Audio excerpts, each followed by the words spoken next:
Welcome to the Midweek Mailbag. We are back, maybe a day late, but we're back. And, man, we're still going here. You thought maybe we'd be done, but you would be very, very wrong. My name is Jeremy Reisman. I am the producer over at Pride of Detroit. You can find me at Detroit Online. With me for this divisional round week is... Ooh, wait, which week? Say that one more time. Which week? Divisional round.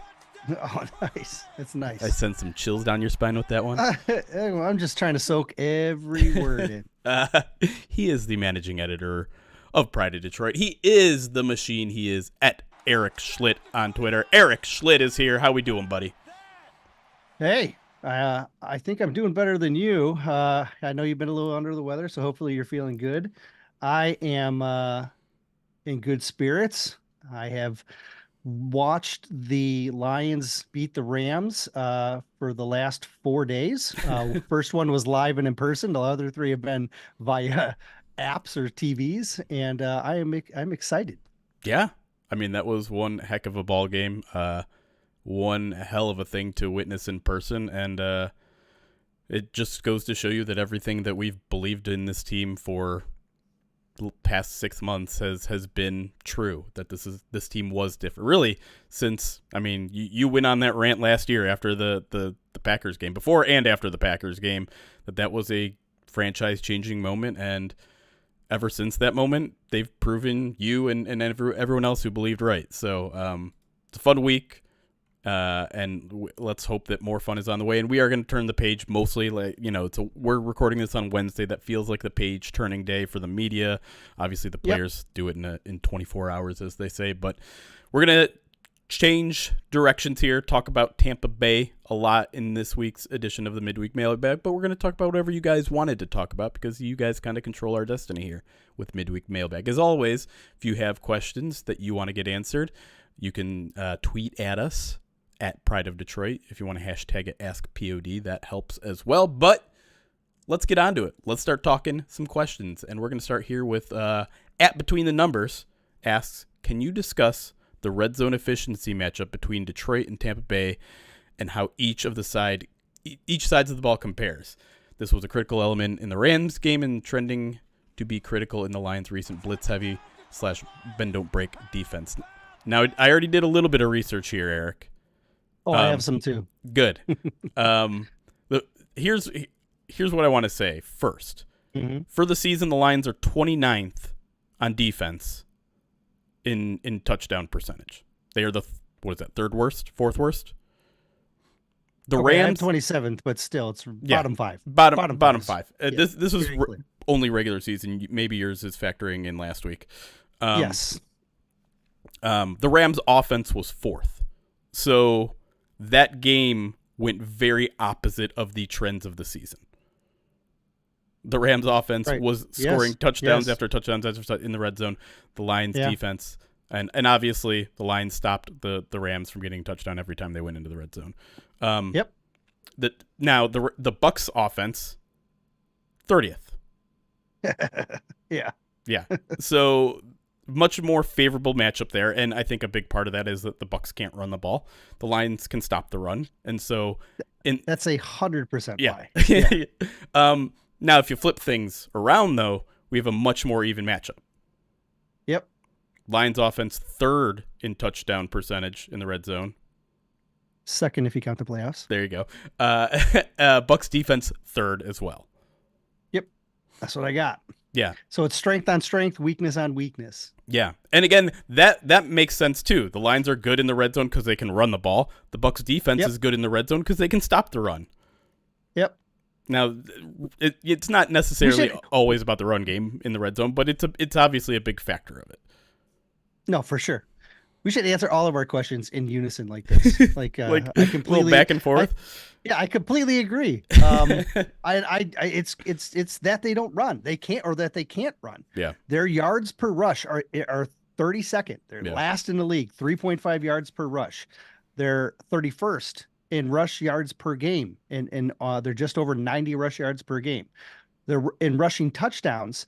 They only score 0.4 a game, which is, again, 29th in the NFL. And so if you're not running and that translates to lack of red zone efficiency. And so, yeah, you got to score with your big guys.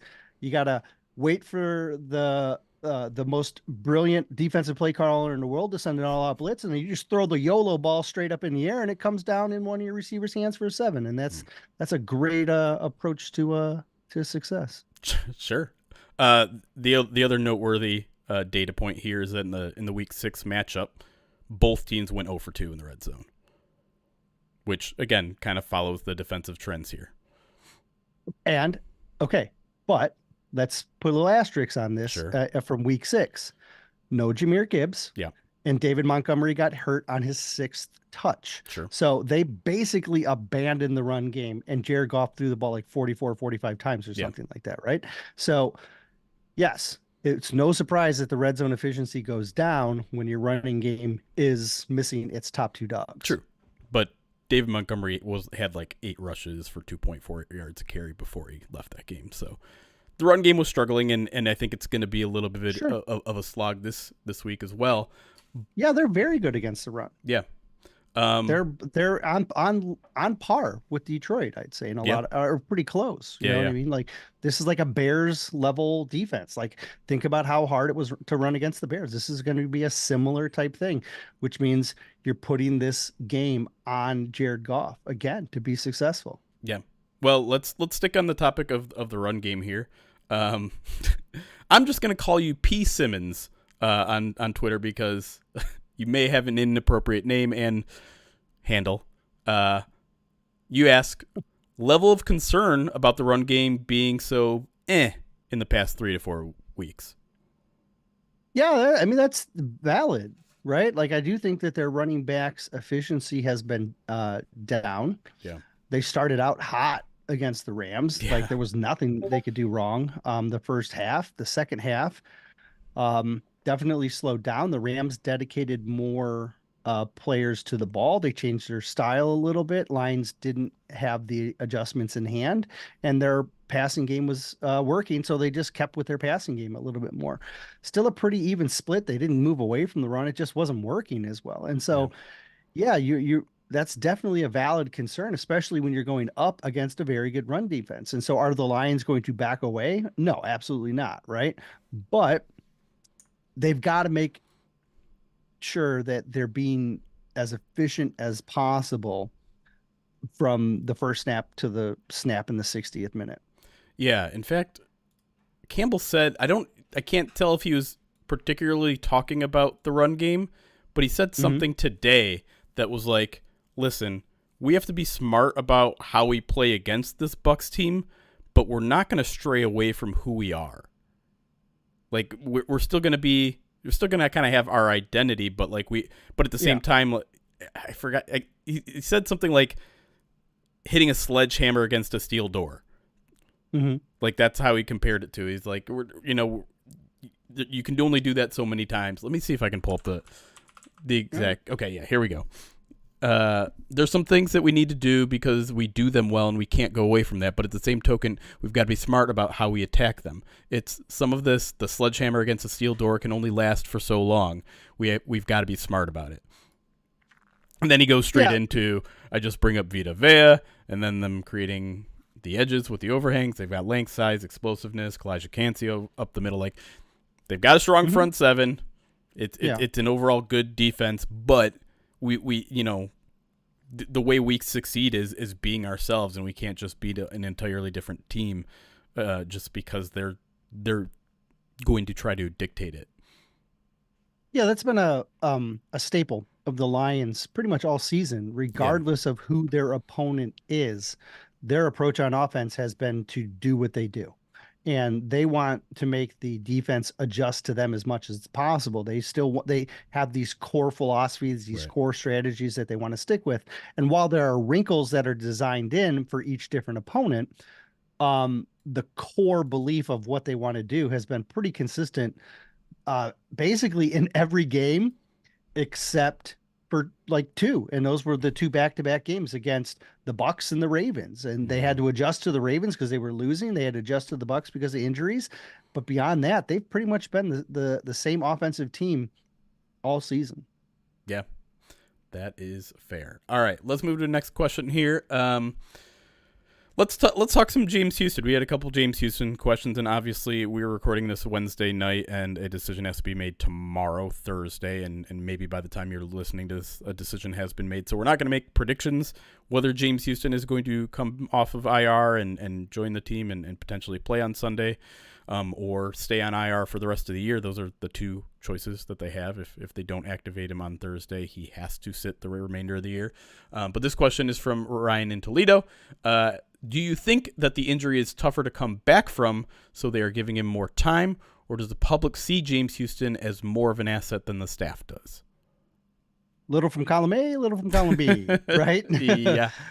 I do think it's a broken bone, right? Like those are tough, like, and especially when you're in your legs. Anytime you're in your legs and breaking things, like it's hard because everything comes from your legs, right? Like all your endurance, all of your energy, all of your power, it all comes from that. So when you suffer a break, even though it's a clean one, it physically just takes time. There's nothing you can do to rush a break. And so, so I do think that has slowed him down a little bit.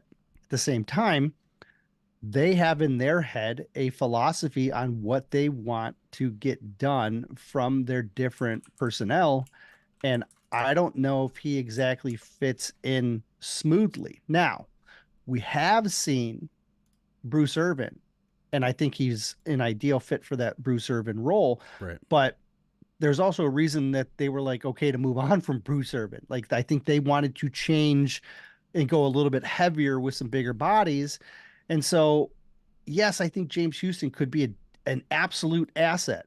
And having a guy who can do the things that he can is a tremendous card to have in your back pocket. At the same time, we don't know if he has that explosion right now. We don't know if he can get that bend on that injury. And because we don't get to see it. Right. And then if we don't know how they view him. Do they view him as just Bruce Irvin?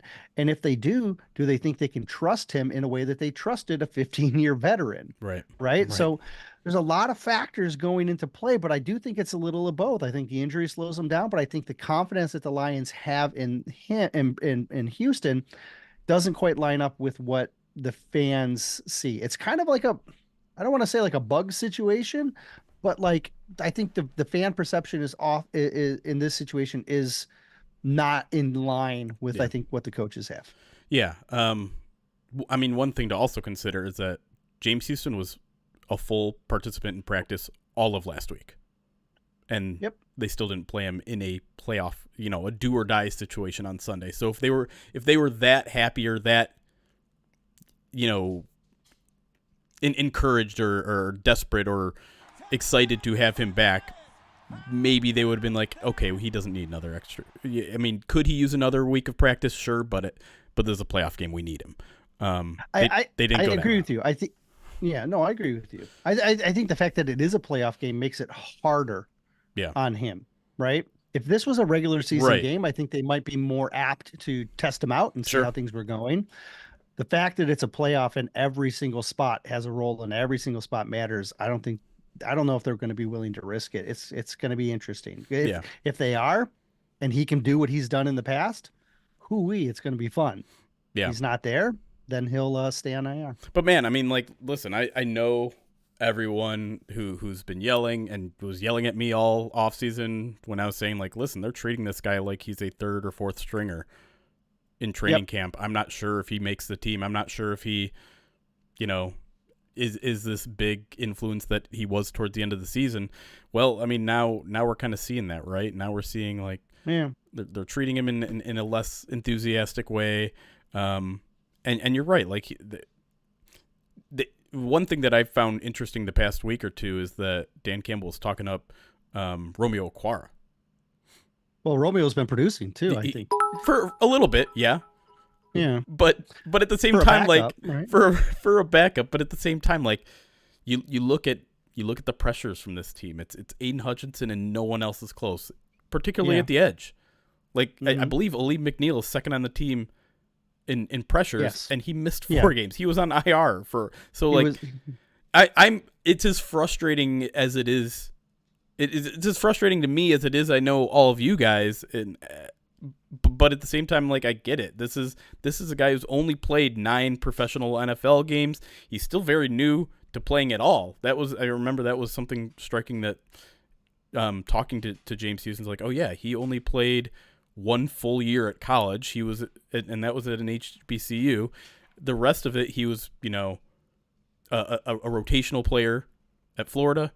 And then he played 1 year in high school. Like, he does not have a lot of football under his belt. And so I don't think he's developed that trust that what we know is so important to this coaching staff. They need to be able to trust you. And they're really excited to get him out there last year. And it is interesting how that tone has changed when they talk about him, right? Because when they brought him out there at the end of last year, they were like, oh my God, he was just killing everybody in practice. We had to get him out there. We were just waiting for the right opportunity. And now it seems like it's almost completely different. It's just like, yeah, I don't know if he has to show us in practice. I don't know.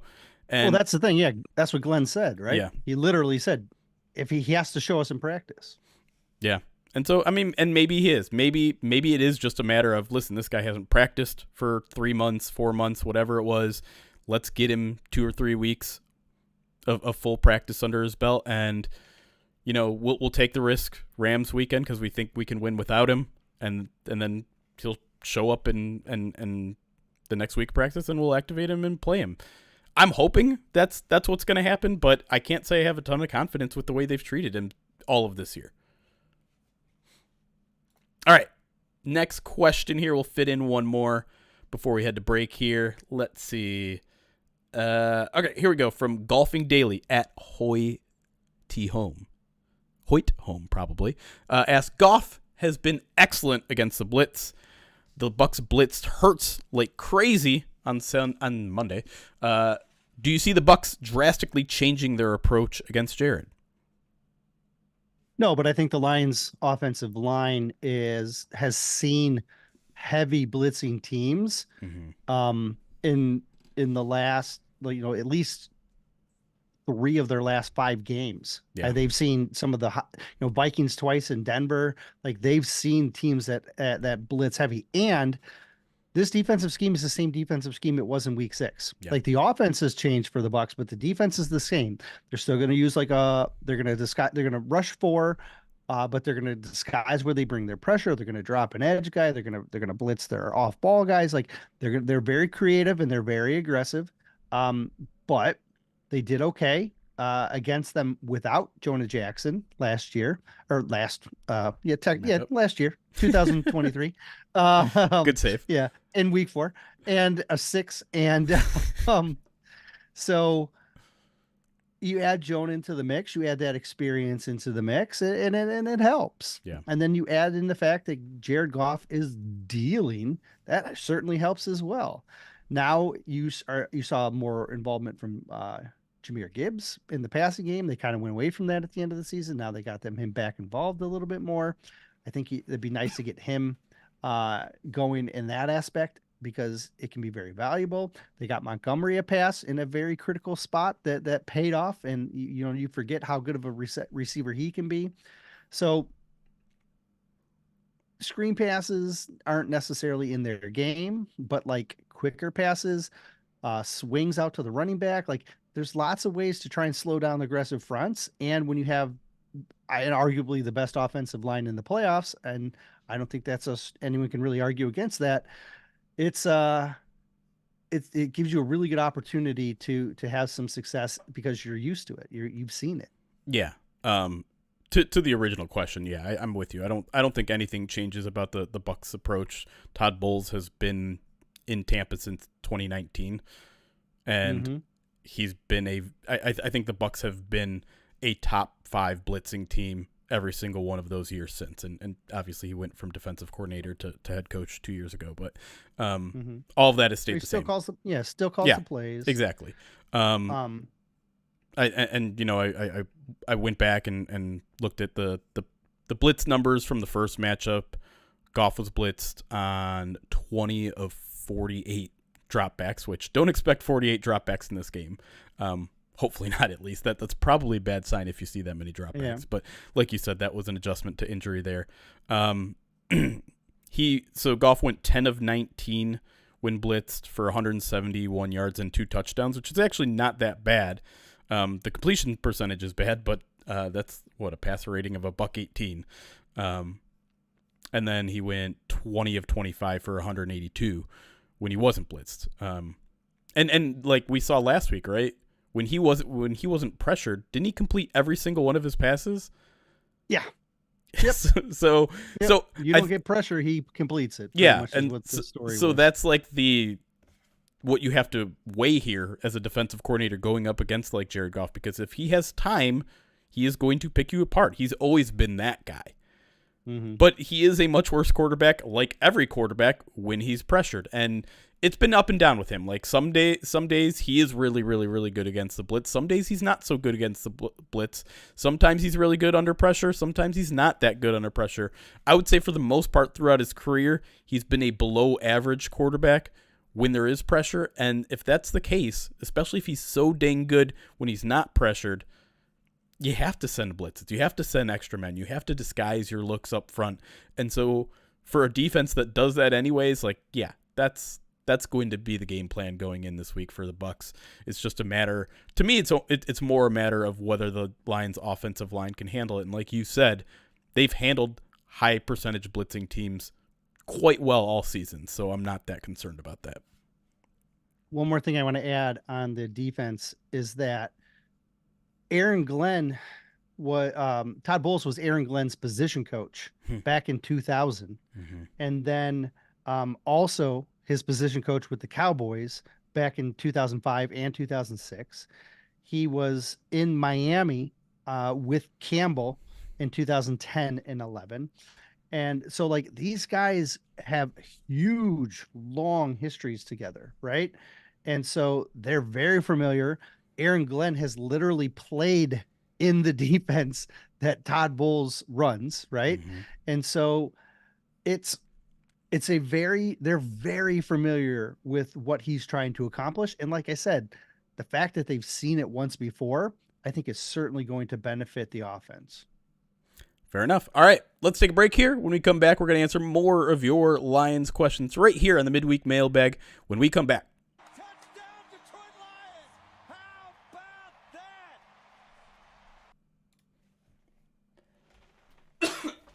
Excuse me. Bless you. Hi, everybody. Thank you. It was just a cough, but thank you anyways.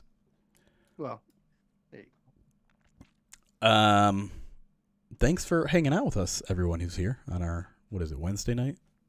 That's what day it is, I believe. It is. Let me go through alerts real quick, and then we can hang out for a minute, answer some of our live audience's questions. JW Legina, 22 months, subscribe to the channel. Throws a couple MCDCs in the chat, some Kool-Aids. Appreciate you.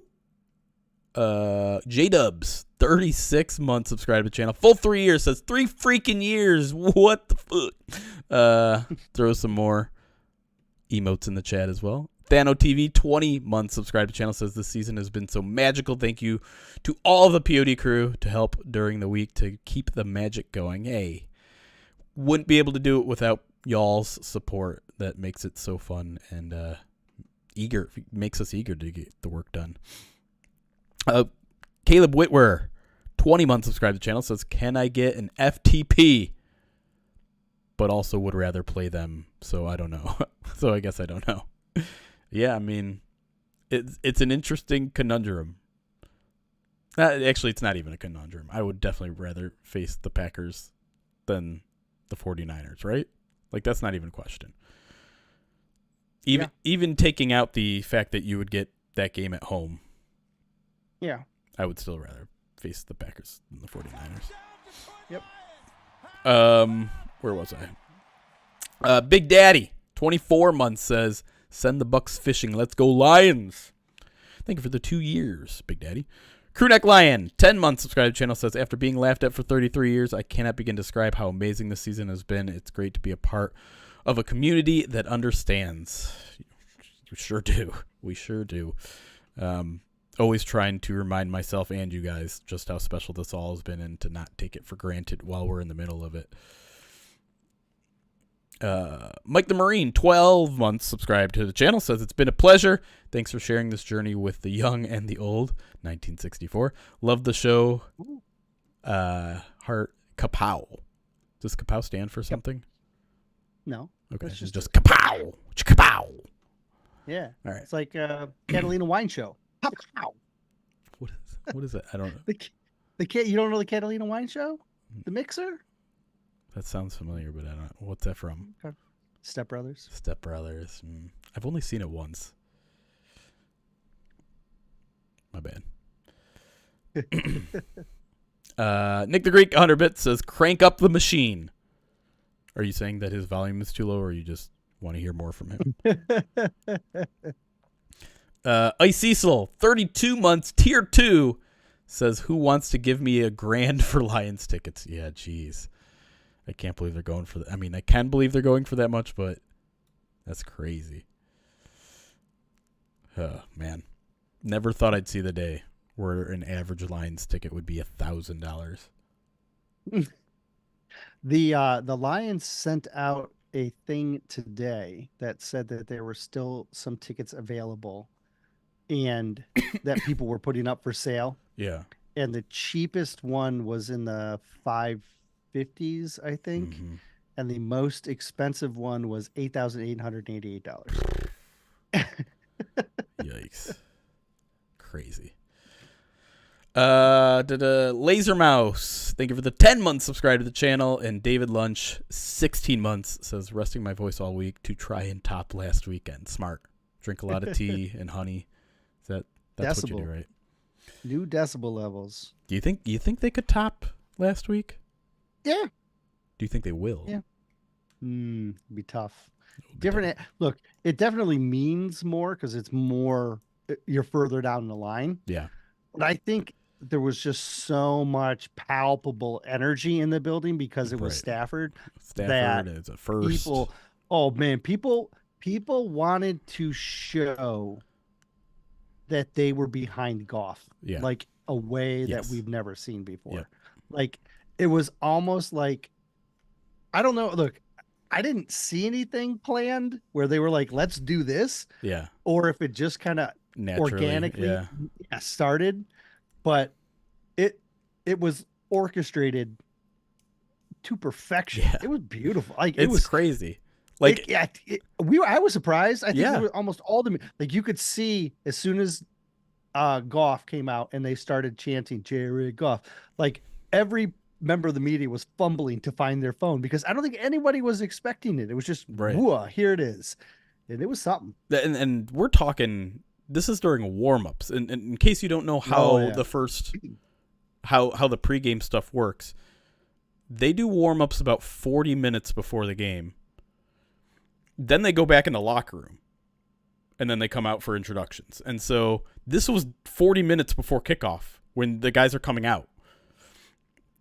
Not right before kickoff. It like this is well before kickoff and all that. And so like that's when the booing of Stafford started. That's when I believe the Jared Goff chant happened before he even was out there. Like I think they maybe just showed him in the tunnel or something. I don't think he was even out there yet. I think didn't Stafford come out first? Yes. And so then they were shouting Jared Goff at Stafford. Yeah. If I recall. I believe that's how. Yeah. Yeah. So Goff was still in the tunnel. Yeah. Stafford was out, and a couple people booed, and the boos were there, but then it was almost like people who didn't want to boo Stafford said, "We're going to find a positive way to show you what's up," and it was smart. It was very smart. The fact that look, I don't know who started it. I don't know if there was like 100 people that all had the same great idea, but it was smart. It caught on in a second, and it set the tone, right? Oh, for the entire day. Yeah. Oh, huge.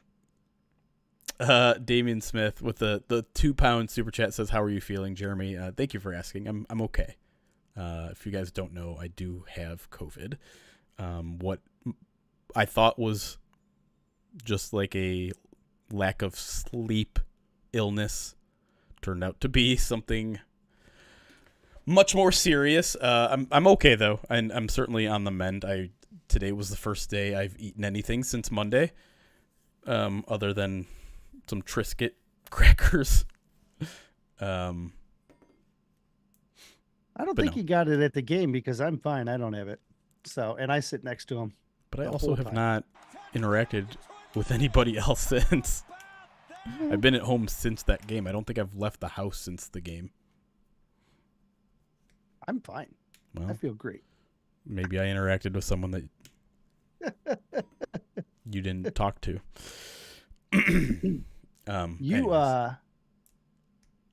I mean, look,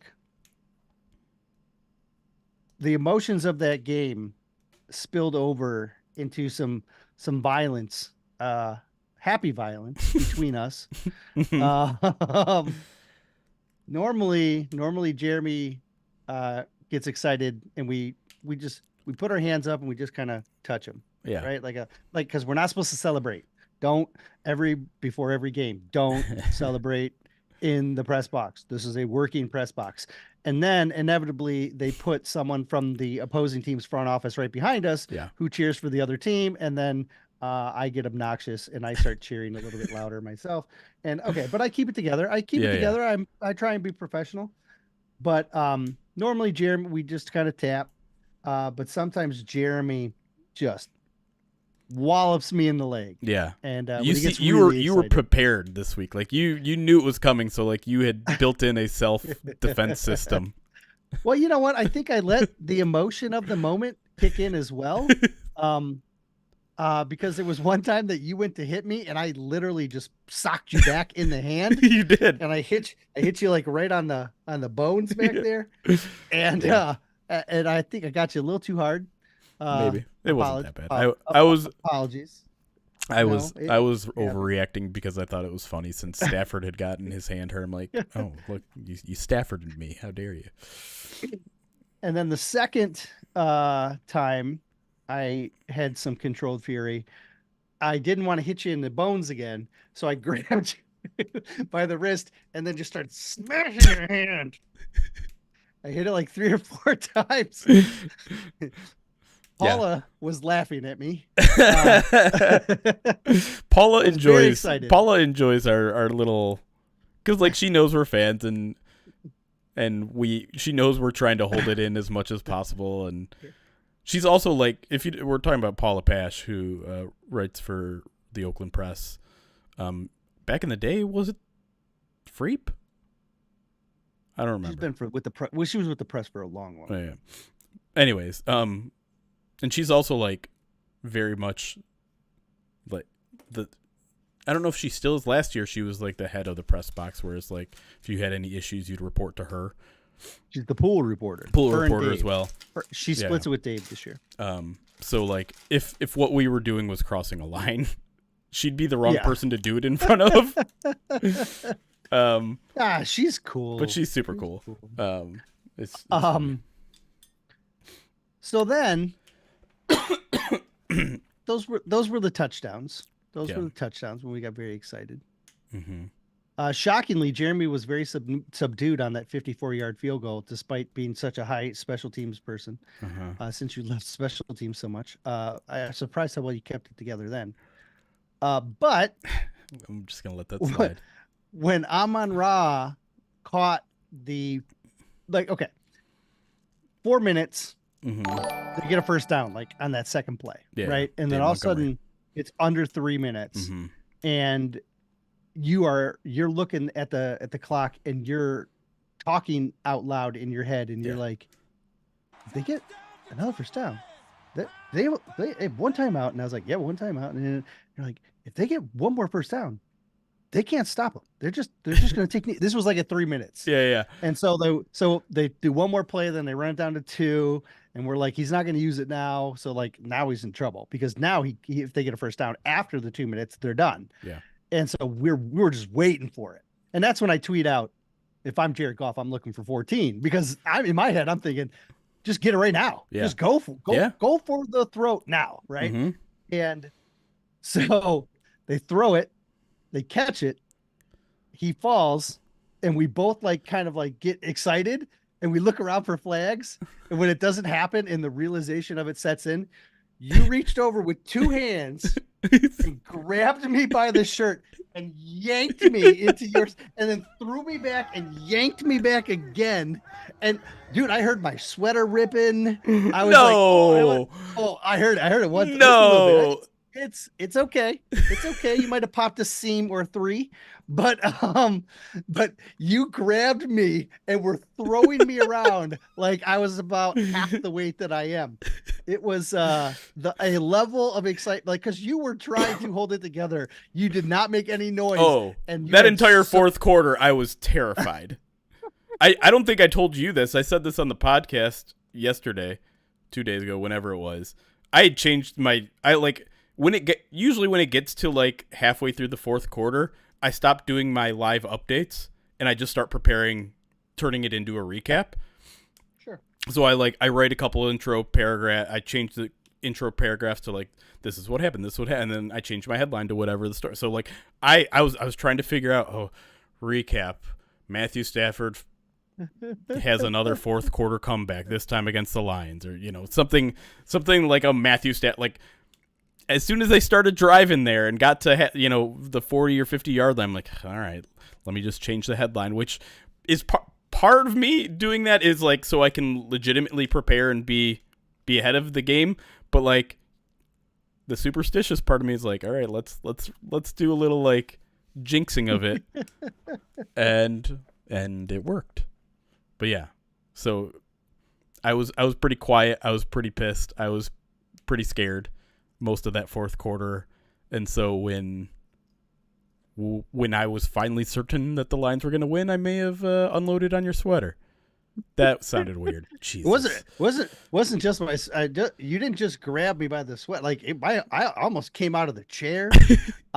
It's funny because three people down. It's like Peter King, Ben Solak from The Ringer. They're like three people to our right.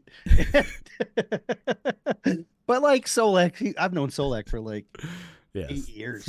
8 years now, so he knows he knew what was up. I don't think Peter King was necessarily watching us. No, but if I would have fallen out of my chair, that might have caused some issues. Chat, relax. All right, I didn't mean to say it that way, you pervs. Oh my god. No, the sweater's fine. I washed it. It's totally fine. Totally fine. Caleb, I saw your thank you as well. Yeah. I got all the incriminating evidence. The seam tears, it's all fine. Oh, Jesus. Peter King called it the one of its top 5 favorite games. Probably, I'm not going to say we influenced that or anything, but maybe. Probably never saw that in a press box before.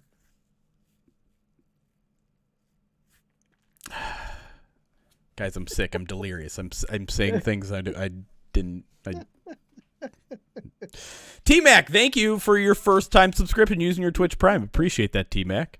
Welcome to the Pride. Enjoy all of the new emotes that are now at your disposal.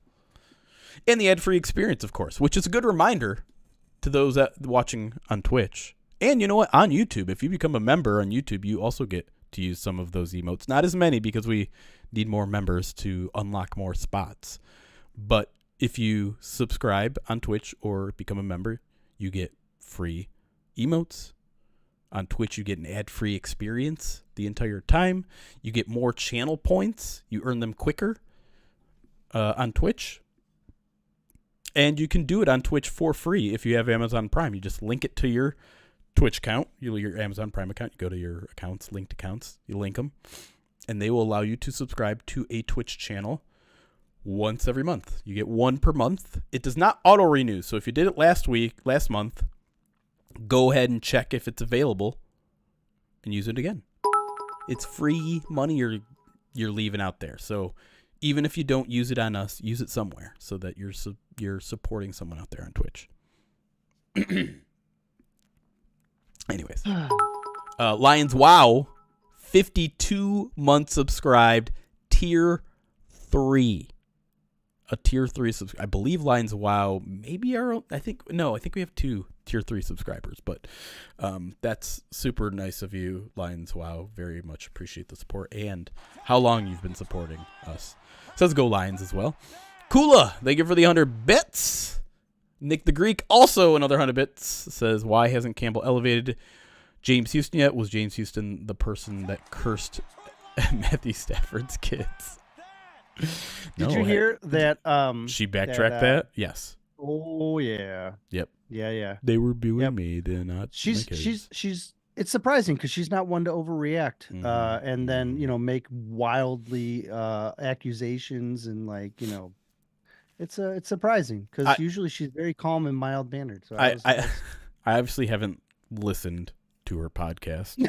No way. I saw that a bunch of clips were being posted online yesterday. The one. So I think you and I talked about this. I'm because of the whole Matthew Stafford answering the question, is he happy for the city of Detroit, and his answer being, I'm happy for the players. Yeah. Could be interpreted a bunch of different ways. To me, I was pretty. It was pretty clear to me that was no. I'm happy for the players, but I'm not happy for the city. Which is fine to feel that way, especially in that moment. It's just not something Matthew Stafford would typically do. He's usually his entire 15-year career, he's been a shining example of how to not get yourself in trouble with the media, right? Just been perfect at saying nothing and all that. So it was a bit surprising for me, but we both said okay, we know how this is going to turn out. A couple outlets are going to write stories saying he throws shade at the city of Detroit, which we did, to be fair. Yep. And then Kelly Stafford is going to says, the stupid, typical Detroit media are going to put words in his mouth that he never said. That was not really her reaction. Did you see what her reaction was? No, because I don't even think about her except for right now in this moment. Her reaction was, why would you even ask him that? What a weird thing to ask. That's not. Well, that was a good question. You wouldn't ask any other quarterback that. What a weird question. I didn't like that question. Yeah, well, that was a very good Kelly Stafford impression, by the way. Thank you. I thought it was a very valid question. I did too, to be fair. Now, I had a different spin. Mm-hmm. Because, look, asking questions and pressures is an art, and it's very hard to do. It's very hard to be on the spot, asking a question with proper articulation, and try not to lead the person who's answering it in a direction. You want to it's very difficult. Very difficult. So I don't want it to sound like I'm being critical. But the way the question was asked was, Sean McVay talked about how his reaction was with the players, or how he felt about the players. Right. Then he said, how do you feel about the fans? And if Stafford is hearing this, he may have thought, he may have thought, I heard in the question, Sean McVay's talking about the players, so he's going to ask me about how I feel about the players, and that's why he addressed the players. I'm wondering if he just didn't hear the question properly. Maybe. Or if he, because of the way it was asked, it left me a little bit of doubt that maybe he was either starting to formulate an answer in his head before he fully heard it. Or if now I could be wrong, but when I listened to that the first time, no, it's rare. I know. That's just upload a little software. And, but for me, I heard the way that question was started, and I was expecting it to go in that same direction, and they had that little twist at the end, and I'm wondering if he didn't hear it properly. And that's, again, my opinion. Maybe I'm wrong. Like I said, I never heard the Stafford's reaction until you just did that spot on impression. So, maybe he did hear it, and maybe he did ignore it. I'm not 100% sure. I don't think I'll ever really know one way or another. Yeah. Geez, a bunch of alerts just came in. Let me get to those. Go back to Kula. Hold on. The Dizzy Wizard, 7 months subscribed to the channel. Too. Yeah, Detroit, 53 months subscribed over on Twitch. Appreciate you. Yeah, Detroit. Nick the Greek, another 100 bits. Says Kelly, quote, OANN Stafford. Kula, 5 gifted subs. Kula, thank you so much. And then Kula, did you see Kula on TV when she was in New Orleans? No. Spotlighted, man, when they went to commercial break one time and she was the center. What? Her husband was off to the side next to her, looking happy, but she was the dead center of the screen. Oh geez. Yeah, she was it was her celebrating the Lions being up. It was very cool. Yeah, it was. That was her. Confirmed. Krolik, also 5 gifted subs. Look at that. We hit our sub goal, y'all. We're at 504. I think it's been a while since we've been that high. That sounded weird too. No, it didn't. That sounded perfect. Okay, great. No worry, Prime Frog. Oh boy, here we go. Did you say Prime Frog? Prime Frog Bark is Nice. someone in chat. Nice. Who said I'm subscribe again when my Prime sub is available. Nice. We're not going to talk about Blaine because I kind of let everyone know my opinion on you guys talking about him last time. Sights and Sound in 22 minutes or in 5 minutes. 22 minutes of Sights and Sound in 5 minutes. Oh boy. They teased the who's going to be mic'd up. So Well, I saw the who's it going to be, and then they just showed a bunch of the offensive linemen talking about it. Mm-hmm. Who do you think it's going to be? It's I mean, unless he said he didn't want to do it, it really seems like it should be Jared Goff. I would hope so. I don't know. What do we want to do? What do we want to watch it along Oh, I don't know. live and just have a 30-minute break here? Or do we want to all watch it after we do a second segment?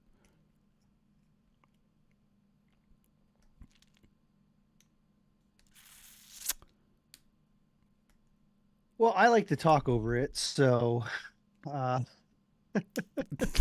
do that with all things that I watch. Oh, they don't want to watch it live, huh? I can do that. That's fine. Now it's second. We might get copyright struck. Well, Copyright struck. Yeah. It's fine. I mean, Is it? I don't know. I think you are purposely trying to sabotage this stream so that it gets yanked. Well, no. Here's after the thing. all of your classic lines. I don't think it's going to happen. First of all, second of all, I've asked the lines before if they're okay with us doing stuff like that, like live reacting to their videos, and they've been perfectly fine with it. They have not had an issue with it. They told me, yeah, go for it.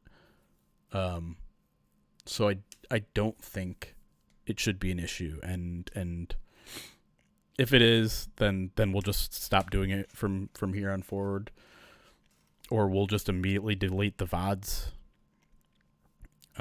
You just want to get this thing deleted. I understand. No, why would I want to do that? We've spent years trying to build this. Oh, no. This episode. Why? You just want this episode to get yanked out. Just because I said some weird things? Some. Mm-hmm. Mm-hmm. Mm-hmm. All right. You guys.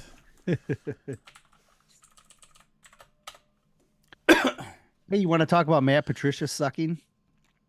Ew. See, now you're the one talking gross. Hey, I didn't know. Listen here. You are the one with the mind tonight, not me. By the way, Matt Patricia. Yeah, go ahead. The Sights and Sounds title gives away who was mic'd up.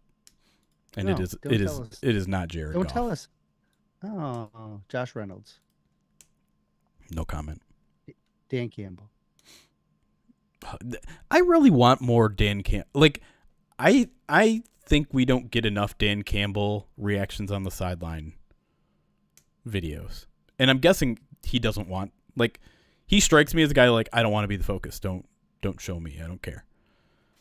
But I'd like to see him a little bit more on the sideline. He's a head coach. So, like he's has a camera on him all the time. I know, but I feel like we don't get to see or at least hear that very often. And that's where I want to. I really like the Dan Miller one, the Dan Miller camera, but I agree with David Lunch here. What's that? They need to put a camera on Brad Holmes. Oh my God. They probably don't have a camera person that can move quick enough. No, just put a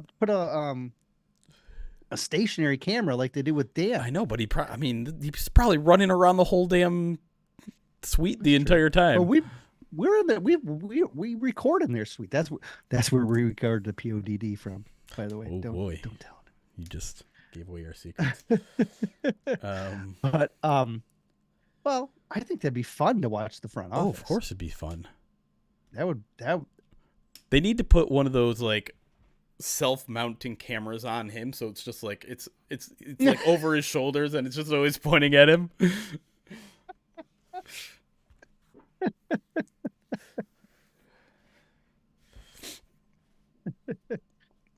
Like an amazing race style. Yes.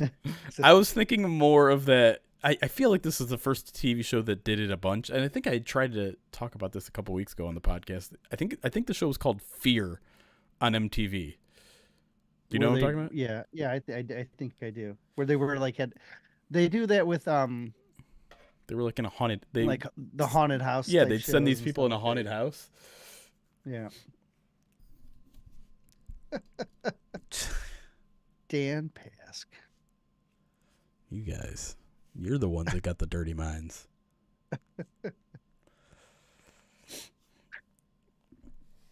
From the Reisman Executive Suite. Yeah, I'll see if they can change the name of that. Maybe if I two-peat, like I continue to put my name on additional buildings and rooms. Because, like, if I two-peated, what are they going to do? Just not take the last one down? They got to up the stakes here. The bravado right now is shot. It's all I got, because I don't have any... I don't know. Hold on. Compassion, self-control. That's filters. Exactly what I meant. Filters, maybe. Let me share sound so you can hear. There you go. Should be able to hear that.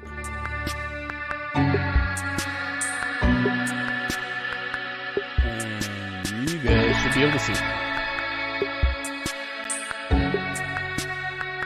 How are the levels? Can you hear everything okay, chat?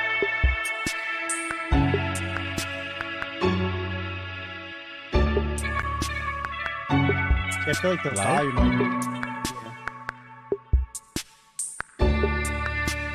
It's very loud, okay. Is that better?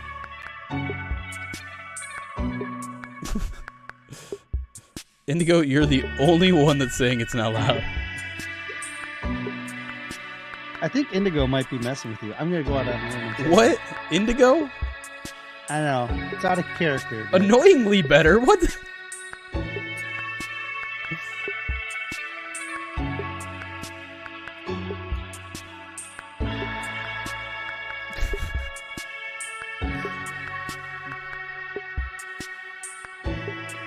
Alright, you all are confusing me. We're running with this amount of volume. Alright, here we go.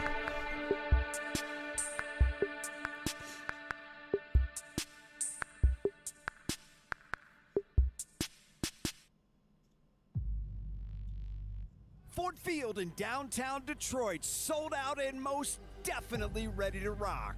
Ready to rock in a way that we have never seen, because we've never seen what's about to unfold before our eyes. The Lions with a home playoff game inside this beautiful building. So let's do it. These Rams that come in, look, they've won 7 out of 8. They're playing great football. Matthew Stafford leads the way. We understand that. Tonight, this is business. Our guy wears 16. Last name is Goff. He's got a story as well. Tonight is a huge opportunity for him, and you know inside he is burning. Hey, listen to me real quick. It's about us today. Dan's okay? so good. Nothing more, nothing less. It's about us and what the 23 Lions are about to do this year, all right? Finish it off right. Let these plays come to you today.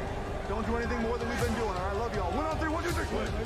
All the work you've put in the last 18 weeks, all the work you've put in since last April when you first convened as a team, for this reason right here, to get in the tournament and to have a chance to do something special, you got to go through your past a little bit. To where your dreams are, you've got to go through some of these demons. It seems kind of poetic. What I'm going to tell y'all now, it's going to last forever. Yeah. This group of men is chosen to go out there and go to war. Let's bring this back for the city, bro. We lock down, we hit, and we hunt. That's what the best do. Come on. Go, man. Come on. D-Lock on 3, D-Lock on 3, 1, 2, 3. D-Lock! This here, this moment, get pain, blood, sweat, get tears.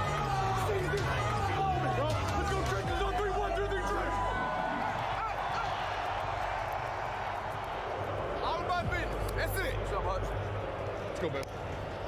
Let's go, baby. Let's go to work tonight, bro. Let's go, baby. Let's get it. Rocking out all the noise. Just playing ball at the end of the day.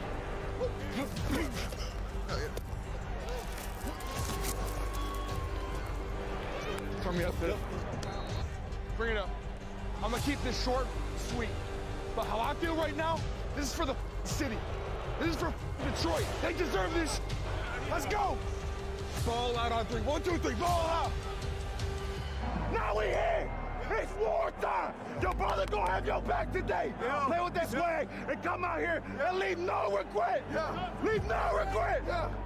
1 on 3. 1, 2, 3. And it's electric in here. Blank they check. know how this Give 'em a community, blank how check. this state has rallied behind this team, and they want to give them something to cheer about tonight. Ford Field looks fantastic. We have never seen it look this good. Why? We've never seen the Lions with a home playoff game in this building more than 2 decades. Tonight, they've done it. They've got a game right here. Win or go home. Listen to this. That's Jared Goff. That's our guy. It's exciting. This is exactly where you want to be. This is where we've dreamed about being. So let's do this. Lions and Rams. Ooh, I like that stare down.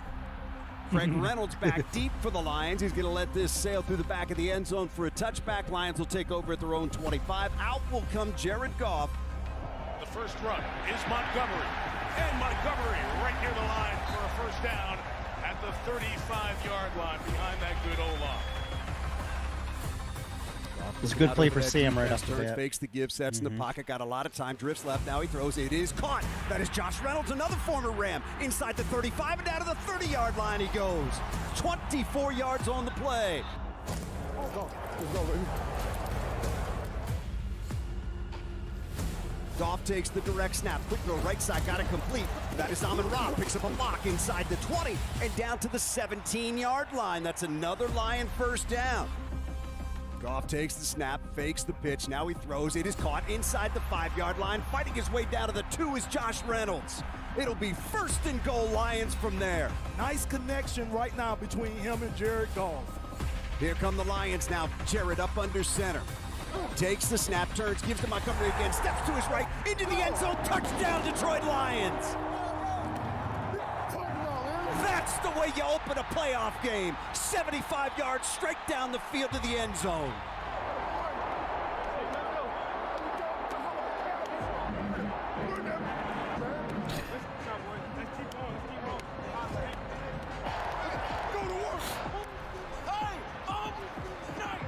Fair catch called for by Trammell, though. And the Rams will take over at their own 25-yard line. Out will come Matthew Stafford.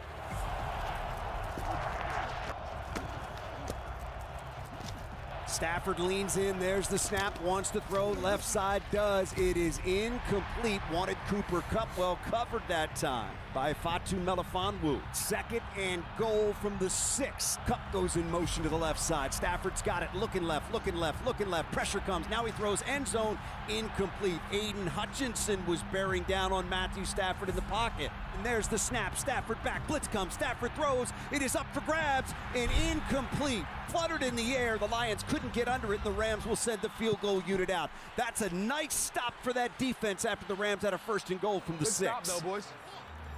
Goff takes, turns, fakes the Gibbs, sets in the pocket, looks, throws, got complete. Gibbs shakes him in at the 45, gets to the 40, darts to the 35. He's got a 1st down to the 33-yard line. Man, that young man can stick his foot in the ground and change direction so fast. He is so dangerous if you get him out in wide open space. Goff takes the shotgun, snap back and looking, throwing deep middle. It is caught. Inside the 20, that's Reynolds again to the 15. Reynolds down to the 10-yard line. It'll be 1st and goal for the Lions from there. 33 yards on the connection. Jared leans in, there's the snap, fakes the give, nope, gave it to Gibbs, straight up the gut, to the end zone, touchdown Detroit Lions. Oh, baby, Jared handing it off, Gibbs taking it home, and the Lions are up 13-3. Let's go, baby. Let's go, baby. Okay. Now, I saw Aaron Donald. I was like, nope. I said, no. 1st down, Stafford's got it, wants to throw, fell down and taken down. Stafford backing up, and he just tripped and fell at the 18-yard line. Aiden touched him down there. The turf got him. Loss of 9 on the play. A lean. And it is now 14-10. Lions still lead, but it has been trimmed to 4. You get the idea. These possessions are at a premium. You don't want to come up empty. Lions have had it twice. Touchdown, touchdown. Rams have had it twice. Field goal, touchdown. You have to score when you have field position. You got to take advantage of it in the playoffs. Rams now bringing 8. The Bucs down there try to stop the run. So Goff goes up top and incompletes yet another one to the 45-yard line. Wrestled away by Jameson Williams. Goff out of the gun, takes the shotgun, snap back, looking, throws, little comeback route to Amon-Ra, makes the catch, slips the tackle, inside the 30-yard line, dives down to the 27-yard line, 1st down Lions, nice grab, nice work after the catch as well. That is a confident delivery, TJ, from Goff. Very true. Now they swing it out and get it in the hands of the speedy Jahmyr Gibbs with a great move in space. Gibbs takes it to the 11-yard line. 3rd and 3 from the LA 4. Jared takes, turns, gives to Montgomery, running left, hesitates, fights his way down to the 2. He's going to be very close, but about a yard shy. And Dakin strolls down there, eyeballs it again. And here comes Skipper reporting. Here come the offensive lineman. It is only place Skipper 4th reported and about open. a yard and a half from the LA 2. 4th down and about a yard and a half. Shotgun snap, Goff back, Goff looks, Goff pumps, now throws, end zone caught, touchdown Detroit Lions, Sam Laporta. He's back, he's playing, and he's in the end zone. Dan Campbell rolls the dice, Jared Goff pays it off with a dart to 87. Punters have had the night off so far in this one. Get him behind the downsticks, got to take advantage. Stafford takes, gives to Rivers, running left, hit the backfield and taken down. He got back to the line of scrimmage. That's it, though. There's the snap. Stafford back. Looking, throwing deep downfield. It is up for grabs and incomplete. Brian Branch in coverage out there. Stafford's got it, wants to throw. Looking, a lot of time. Now he throws, and it is caught, and he's going to walk in for a touchdown. Tutu Atwell. Every time it looks like the Lions might break away, they hit another one of those big throws. Goff back and looking. Goff looking, throws. It is caught. Amon-Ra, 1st down, Rams territory. Across the 50, and it runs out of bounds at the 46-yard line. Jared leans in. Amon-Ra in motion to the left side. 4th down, movement up front. Did they get LA to jump? They're going to call that on the Lions. So they're going to call Taylor Decker for the false start. Jack Fox out there to punt. It is now 4th and 10. Drives I still with don't that understand. Right leg, hangs it high. Rams from the 11-yard line. Stafford leans in. Stafford's got it, back to throw. Stafford looking, throws underneath to Cup, makes the catch at the 15. He's taken down at the 18-yard line, and unless somebody comes and calls timeout, that'll be the final play of the half. It's a bit surprising. 30 minutes of football left. One team moves on, one team goes home. If the Lions win, they know this. They'll be right back here at Ford Field next week for a playoff game. First things first, though, they have to find some way to win this one, leading by 4 as the second half gets underway. Stafford takes, play action fake, sets in the pocket, being chased, rolls to his left and throws it. It is incomplete. Stafford's got it, wants to throw again on second down. Loads, and he's going to get taken down as he tried to run up the middle of the pocket. Stafford out of the gun. Now he brings Williams back, who sets up to the right of his quarterback, and Stafford has to call a timeout. Stafford leans in. There's the snap on third down. Stafford back. Stafford looking, throwing deep downfield. Wants Robinson again. It is knocked away and incomplete. And for the first time tonight, the Lions will force a Ram punt. Leading by 4, 21-17. Goff works out of the gun. There's the snap. Jared back. Jared lofts it right side. Caught by Amon-Ra. 40-yard line to the 45. Stop and go at the 50. He's hit and taken down at the 45-yard line of L.A. What a throw by Jared Goff that time. Long count by Jared, 10 on the play clock. There it is. Jared's got it, wants to throw. Looks, now throws middle. Amon-Ra 40. Amon-Ra 35. Amon-Ra 30. And down to the 29-yard line. Goff takes the snap, hands to Gibbs, trying to bounce it outside right. Got a lot of company out there. He's going to be taken down for a loss back at the 34-yard line. Goff takes the shotgun snap, back looking in trouble. Goff going down back at the 40-yard line. Now you're thinking about just getting in range for a field goal attempt from Badgley here. Probably need 8 to 10 yards for that. Rams rush 3, Goff in trouble. Now he throws. It is caught by Laporta. Laporta at the 40. Lions kind of in no man's land there. It's going to be a long field goal attempt if they send Badgley out, and they will. So here we go, 54-yard attempt, hash mark right side. Spot down, kick away, it is up, and it is good. Michael Badgley, I see you. 54 yards, and the Lions extend their lead to 7. That is clutch. Matthew takes, turns, fakes to Rivers, sets deep in the pocket, sets up a screen to Rivers. Got a lot of blocking outside the 30, 35 to the 40. Gets to the 45-yard line. Jack Campbell takes him down there, but that's a big gain and a first down for L.A. Rivers back in there at running back. Stafford takes, wants to throw. Blitz comes. They pick it up. Stafford pumps, throws, got it complete. That is caught. That is his tight end inside the 10. That is Allen, and down to the 11-yard line. First down, L.A. just inside the 10. They can get a first down inside the 1. Stafford play action fake, boots right, looking, being chased by Hutchinson, and he just throws it away. A lot of time on that play clock. Stafford takes the snap, hands off to Nacua, trying to get the right side. The Lions read it, and they're going to drop him for a loss. Big down with the Lions leading by 7, 3:40 to go here, third quarter. He fumbled on that play, by the way. There's the snap. I didn't realize Stafford that until I back. looked Pressure at the box comes. score. Stafford throws over the middle. It is caught by Cup, but taken down well short of the line to gain at the 9-yard line by Brian Branch. Brian Branch is on all of these end of drives. And the Rams will send the field goal unit out. That is a big stand by that defense, TJ.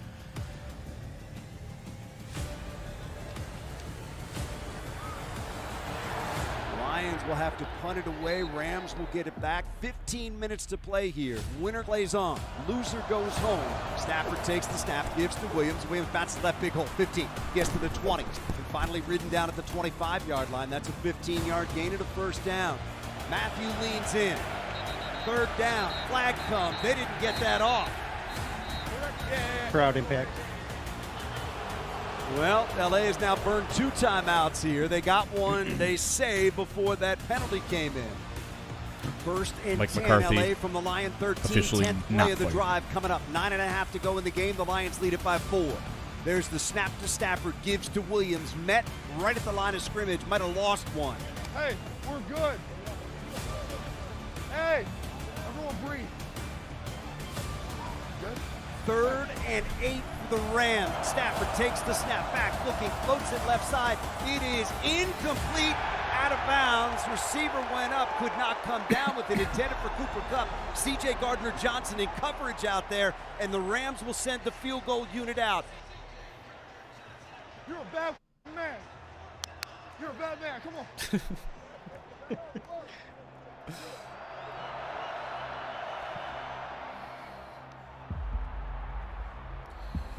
Goff turns, fakes to Montgomery, sets in the pocket, looks, in trouble, boots right, looking, he just throws it away in the direction of Montgomery.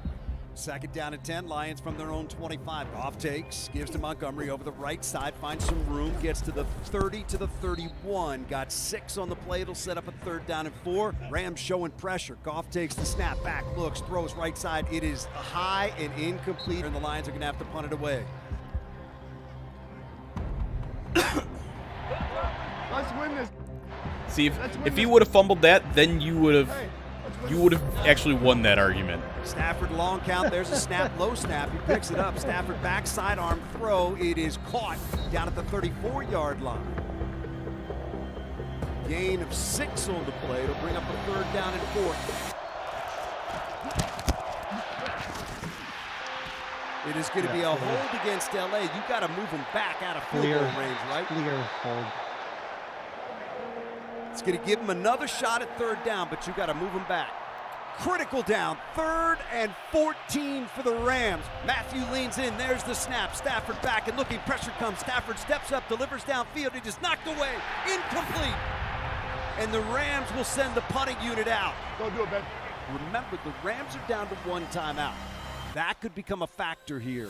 Now Jarrett leans in, working out of the guns. Got it, wants to throw. Does right flat. Got it complete to Montgomery. Slips a tackle. Montgomery's got the 1st down. Out to the 30-yard line to the 31. Good work after the catch that time by David Montgomery. Goff turns, gives to Montgomery. Montgomery right side. The Lions are a 1st down away from locking this up. This is what we wanted, folks. We are back in the fight. Here we go. Goff works out of the gun. 2nd down and 9.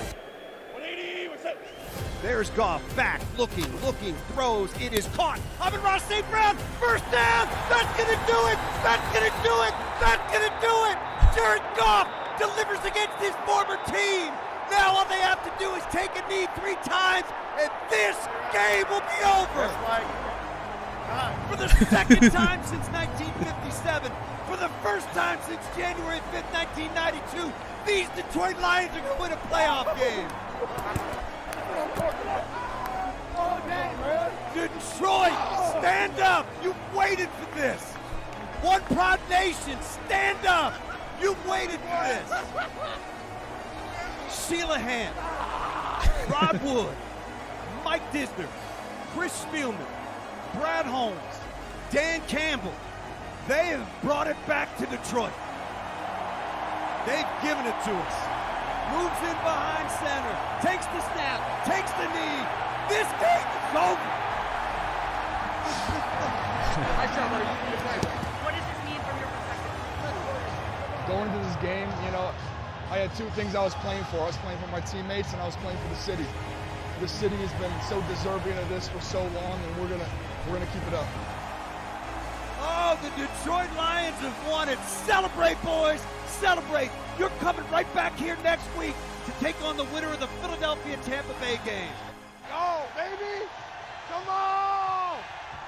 Let's go. Let's go. Let's go, man. Great job, man.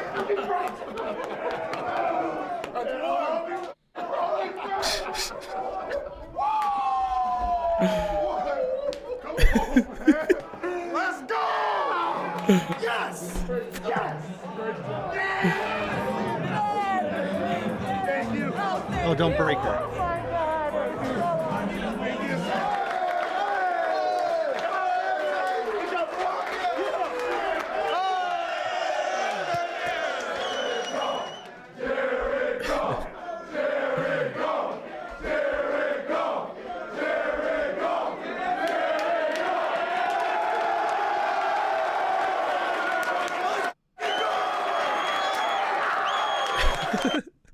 School is just everything.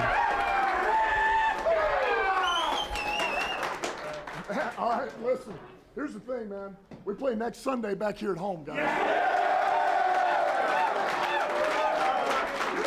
So look, we got the winner of Tampa and Philly, which is tomorrow. We'll be here at 3 o'clock back at Ford Field because you guys earned it.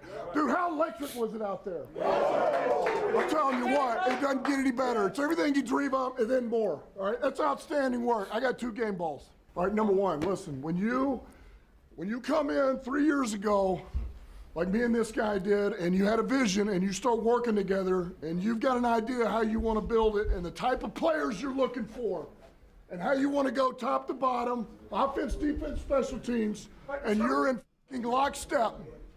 You're in fucking lockstep. I'm telling you guys, it's a shitty business. It ain't always perfect, but we do a pretty good job, baby. Right. But without this fucking guy right here, man, Brad Holmes.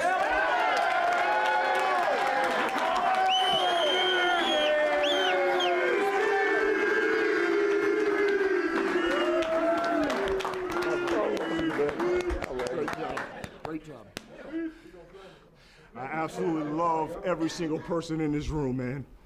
We were intentional on being about grit, all right, and earning it. I love everybody in here, man. We went through darkness and it shaped us, all right? It shaped us for this moment. I love y'all, man. Thank you so much. Appreciate it. Especially this guy, man. Thank you, man. Okay, I'll just say it like this, all right? Hey, you're good enough for Detroit, Jay. Hey,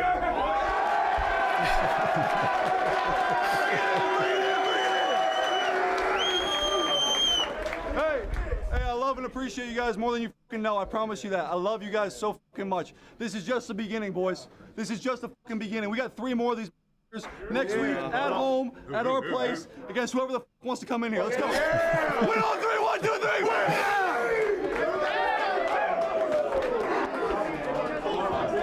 Started with you. Started with you.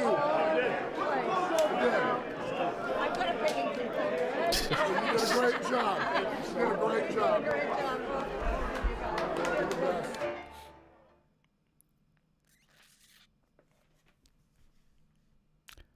Some good stuff. I'm assuming he's not wrong. There's not like a after credit scene. Okay, no, we're done. She's not wrong. She picked the right people. She's definitely, I don't know if you include Chris Spielman 3 for 3. Man, the Spielman move was brilliant. Yeah.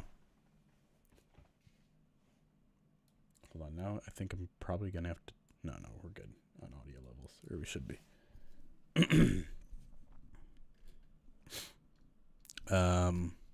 Should we get back into it? Just jump right back into the show? Oh, you know what? I don't have enough questions. I'm just now remembering.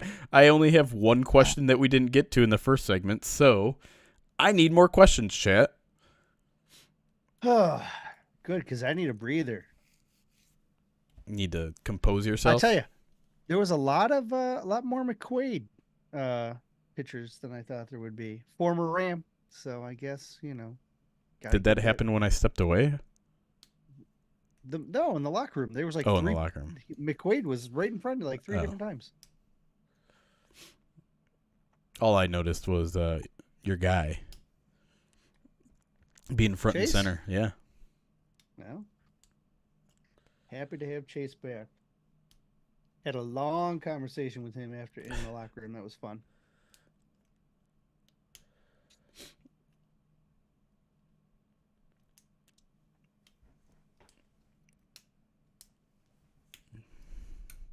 Chunk, I'm going to need a more specific question because I'm not overlooking Tampa Bay. I don't think that's a... I'll say it this way. I think a 6.5 line is ridiculous on this game. I don't. Maybe that'll be... Maybe I'll just ask you that question. Do you think the line's being favored by 6.5 is a fair line? Okay.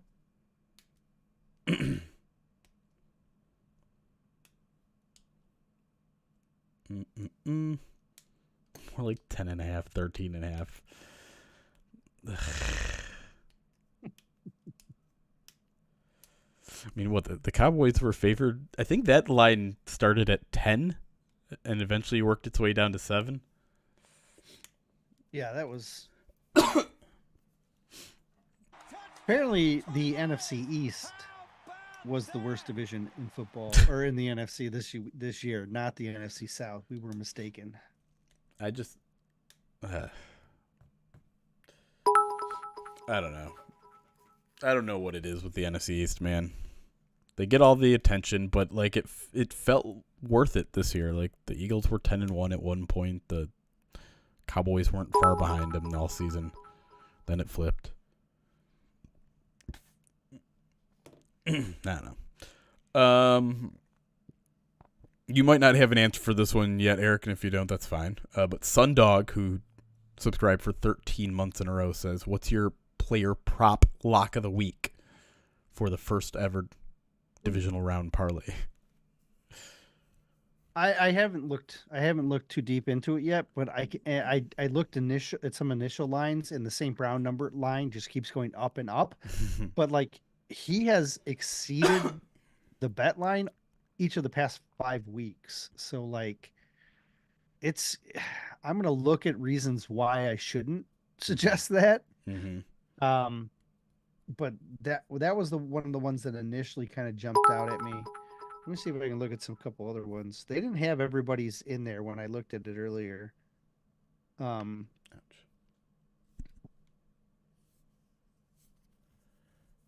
if there's anything that jumps out. Because I mean, like St. Brown, he did pretty well the last time too.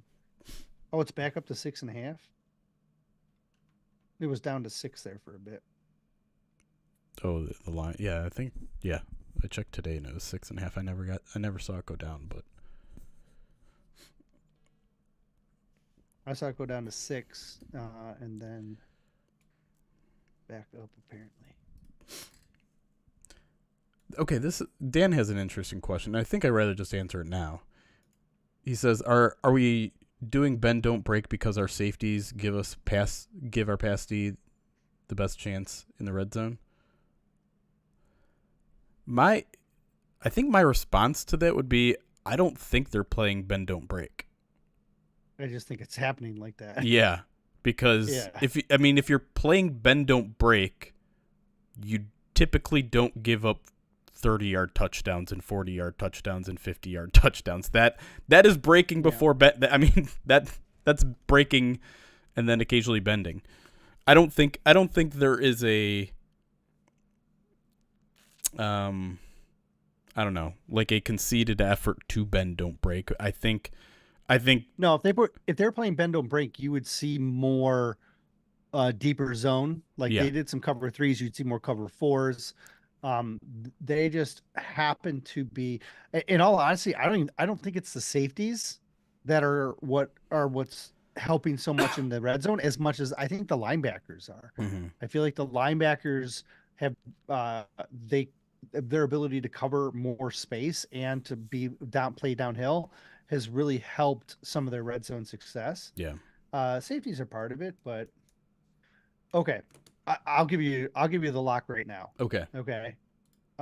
This one you can go bet it right now for all I care. Against the tight end position, the Tampa Bay Buccaneers are the 3rd worst team defending the tight end. Okay. Really? In what metric? Yep. Just yardage? Yardage and receptions. Well, no, it's actually like technically it's points against because it factors in touchdowns as well. So it's like a fantasy thing. Yeah. Got it. If it's just yards, they're the 3rd worst. If it's just receptions, they're the 3rd worst. But they've only given up 7 touchdowns, whereas like the worst team has given up like 10. That was Denver. So they're the 3rd worst in catches and receptions, and they've given up 7 touchdowns. The over-under for Sam Laporta is 34.5 yards. There's your lock. All right. There you go. I think he was right around that number in their last matchup.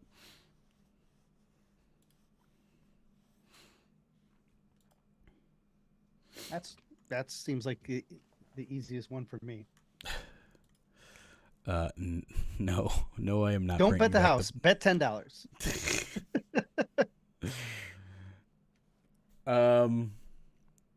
Kula, thank you for the 100 bits. And I saw she said she's just figuring out the bits thing. To which Katie who donated 300 bits, says, LOL, Kula, good for you. Thank you both for the biddies. And Nick the Greek with 100 bits says, I appreciated CJGJ's Kirby Joseph will make his knee explode if you throw the ball near him, warning to the opposing team, but have concerns about how that might play in the national media. I don't believe he actually said that. This sounds like something Nick the Greek would make up and put in a bit alert. That's what people call them, all right? Relax. People on Twitch call them biddies. It doesn't have to be... You guys don't have to make it weird. They're making everything I say weird today. Oh, well. Yeah, they have to. Maybe one thing I said deserved it. You made it weird. You made it weird. So one thing that the Rams, or that the Bucs do, that the Rams also do, is they'll drop their edge guys. Okay. And I see like people telling me like, oh, the Bucs linebackers did a good job against Sam last time. Yeah. We've seen Ben scheme Laporta up against, like we saw it on that touchdown play. He schemed him up against an edge rusher. Right. Like, don't think that everything that happened last time is going to happen again either, because the Lions are going to go into that and say, oh, look, they shut down Sam. Let's find ways to get Sam open now. You know what I mean? Mm-hmm. Like, I think Sam's going to do well. Okay. This is a great question that I think we should tackle outside of the show. And I think you know which one based on looking at the comments. Can Erik explain the pet rabbit comment, which I believe I saw and I also did not get. And you were. I have to remember. Hold on, I gotta find the. Yeah, I'm gonna pull. The name of I'm the gonna pull it up too. You were talking with Ben, I think. Ben Raven. Okay. I'll pull up the exchange on screen so people can.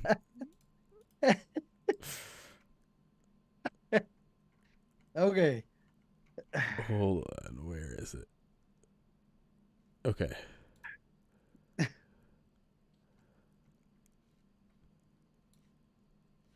All right.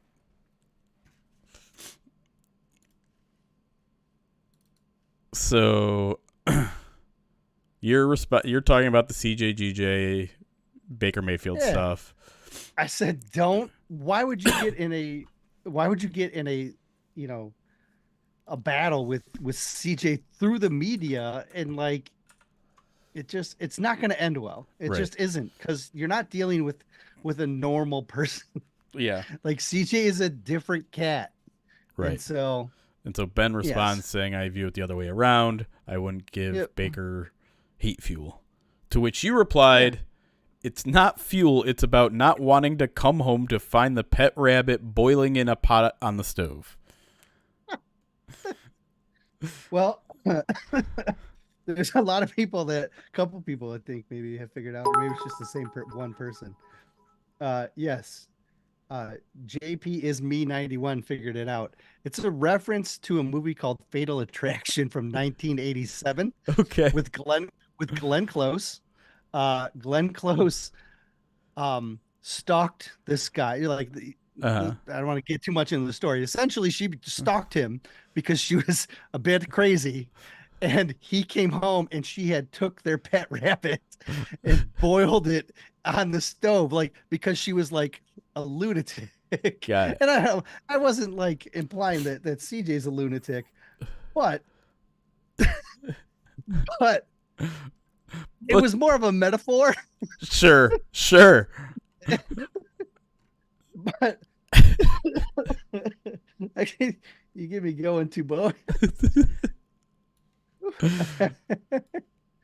I'm sorry. It's obscure as hell. I know it's obscure, and I didn't think people would react to it the way that they are. It's so dumb.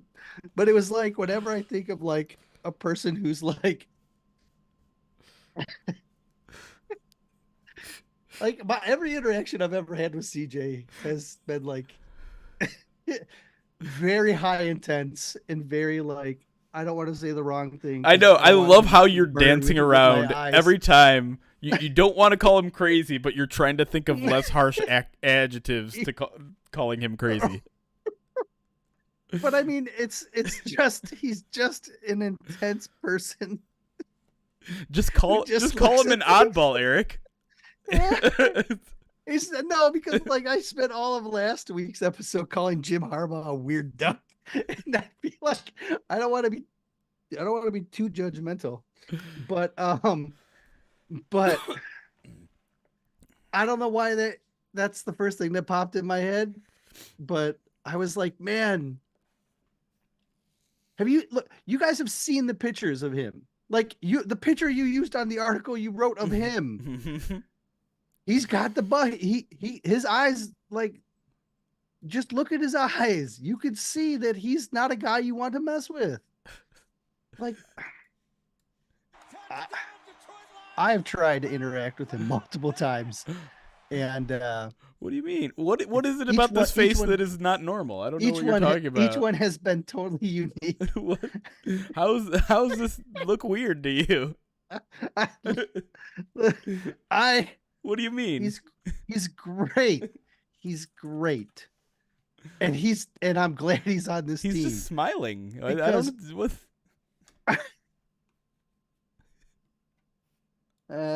he changed his name. That's right. Like the name change should have been a signal. Like that this is not a guy that you want to poke the bear on. Like there's a lot of guys that you can do that with.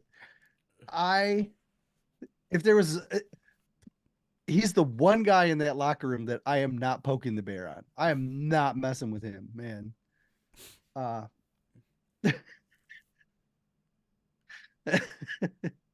Yeah, I probably shouldn't have tweeted that, but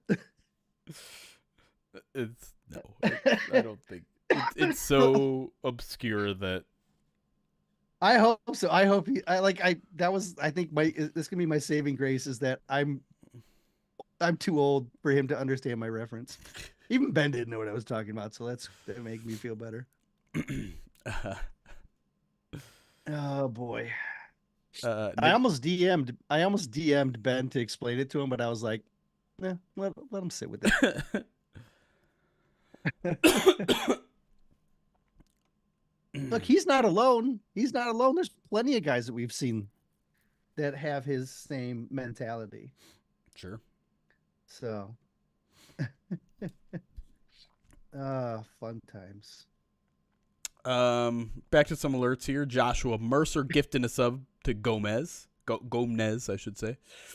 Thank you, Joshua. Another 100 bits from Joshua says, "Ooh, who is both of your number one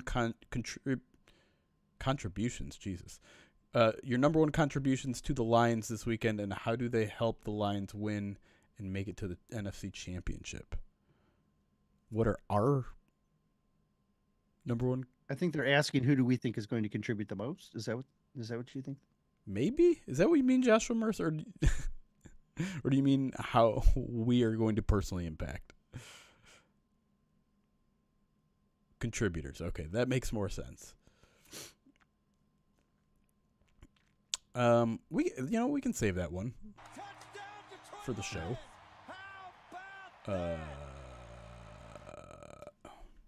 I keep forgetting to add these.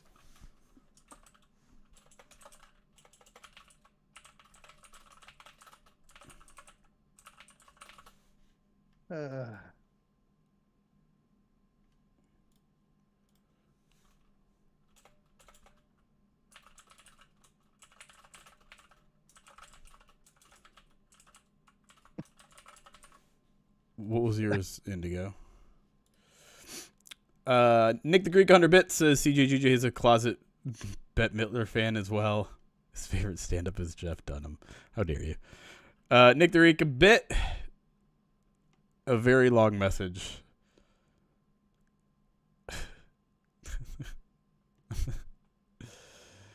I'm not going to read that whole thing. Ty Hill, thank you for the 10-month subscribe to the channel. Woodchuck Hunter 1-bit says that picture is how my girlfriend looks at me after 3 shots of tequila. And Katie from Michigan gifting a sub to someone named Laura Schlitt1. Oh, I saw her in the comments dragging me as I rolled back and looked a little bit more. That's fun. Quote from a news article. Okay, it says Lions safety CDD blamed Stafford for the play, saying the former Lions quarterback should be more careful about protecting his pass catchers. Oh, yeah, he said that in the locker room. With the ball placement. If anyone on the Rams feels like it was dirty, tell this quarterback don't put the ball in the place where his players get hurt. I mean, that's the Tom Brady argument, right? Yep. Yeah, he said that in the locker room. After the game. Yeah. Yep.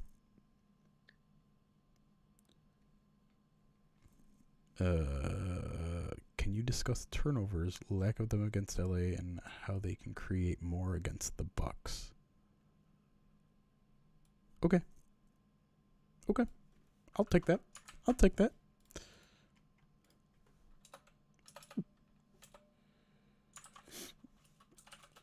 I got plenty of trolls, Laura. I just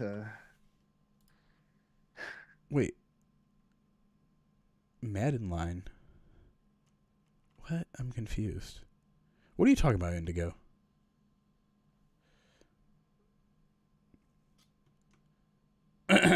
Sorry, guys. I'm just trying to fill out our second segment of questions here. So if you have more questions, we'll either answer them right now, or if I like them enough, we'll put them on the show.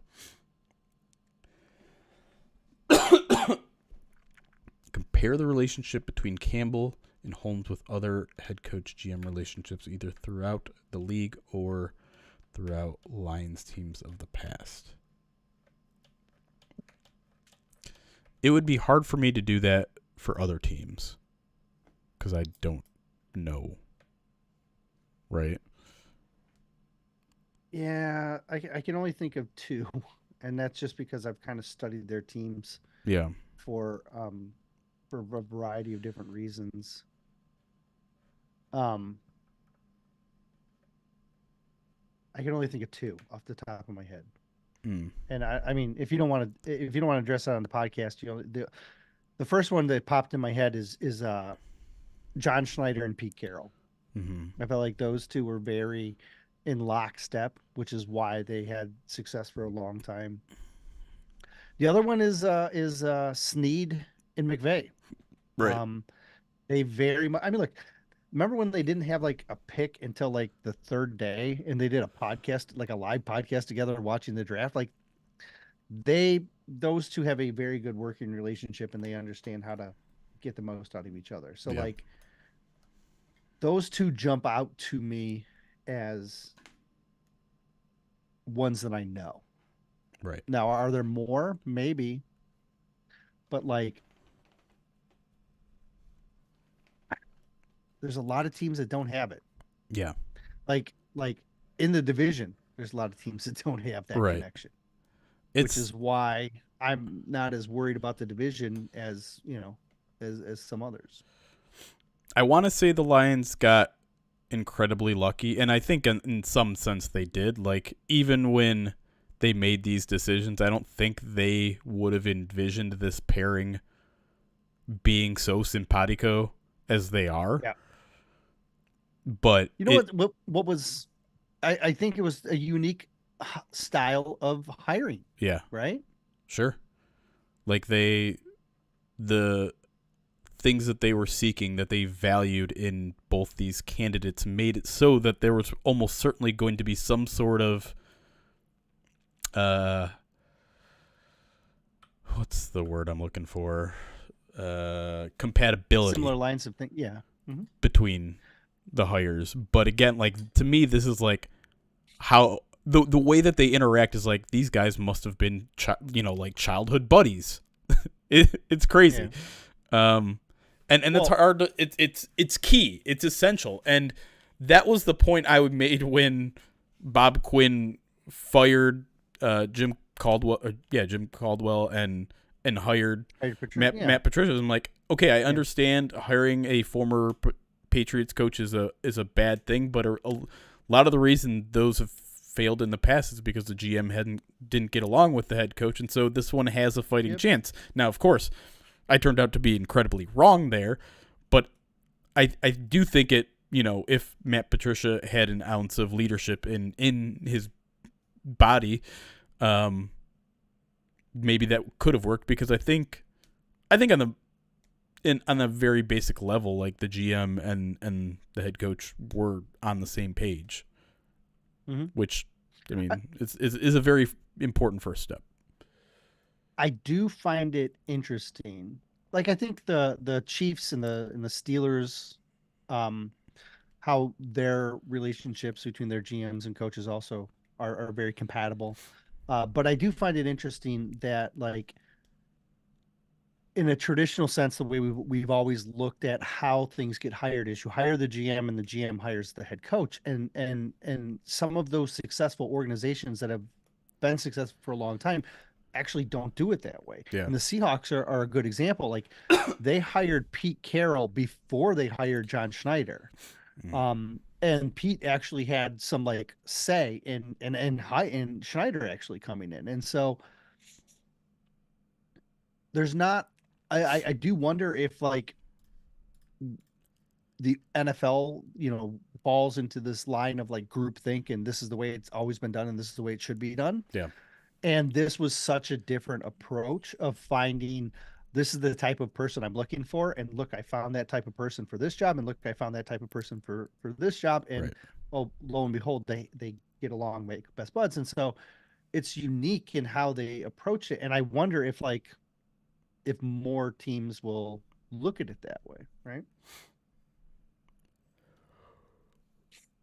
All right, I'll take one or two more questions. Oh, excuse me. To add, and then we're gonna run it, and then I don't think we're gonna do much overtime since it's almost already 9:00, and I very clearly need rest with my dead physical body.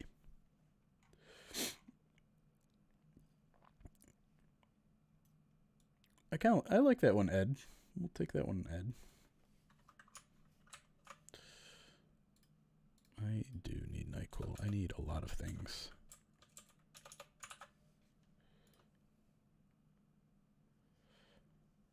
I don't have NyQuil.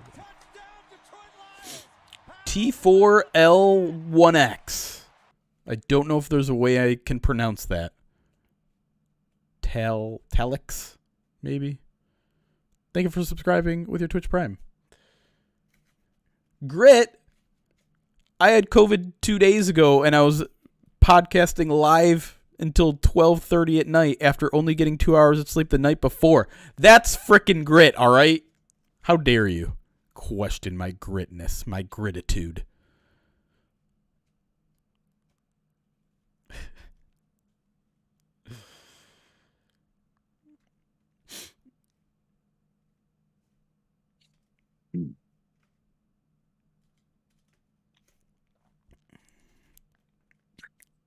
I like gratitude.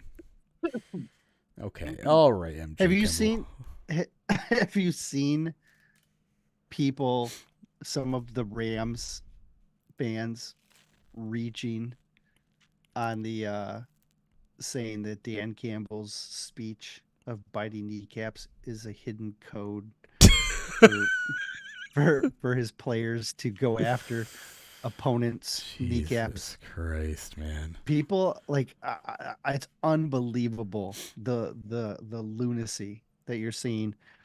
My favorite was the one who accused Dan Campbell of being part of Bounty Gate. I have seen that. That was pretty funny. John did a nice job eviscerating that guy. Yeah. It's just some craziness. Appreciate that, Talix, by the way. Thanks for being a listener. Caleb, I have a feeling that ship is sailed, Caleb. What do you say?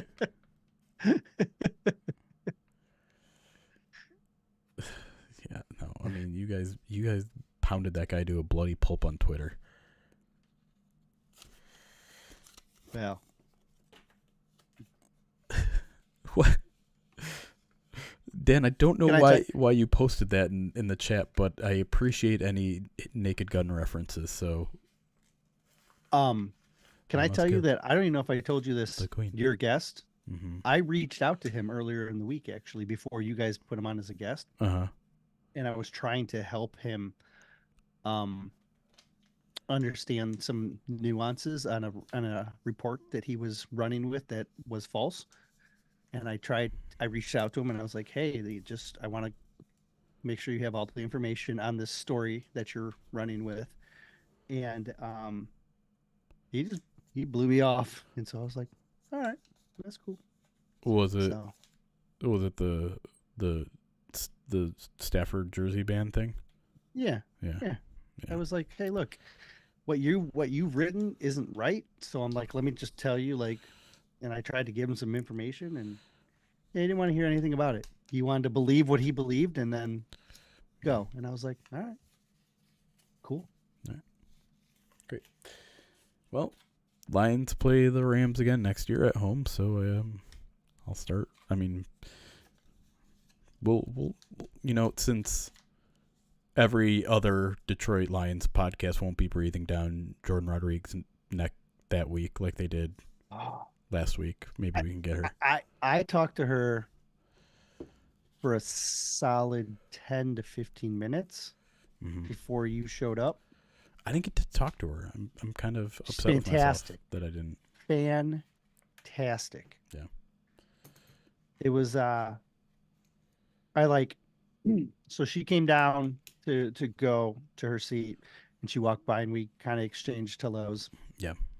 And then I passed by her again, but she was talking to, I forget who it was. I think she was talking to Kyle and Ben. Yeah. And about their podcast, and so I didn't want to interrupt.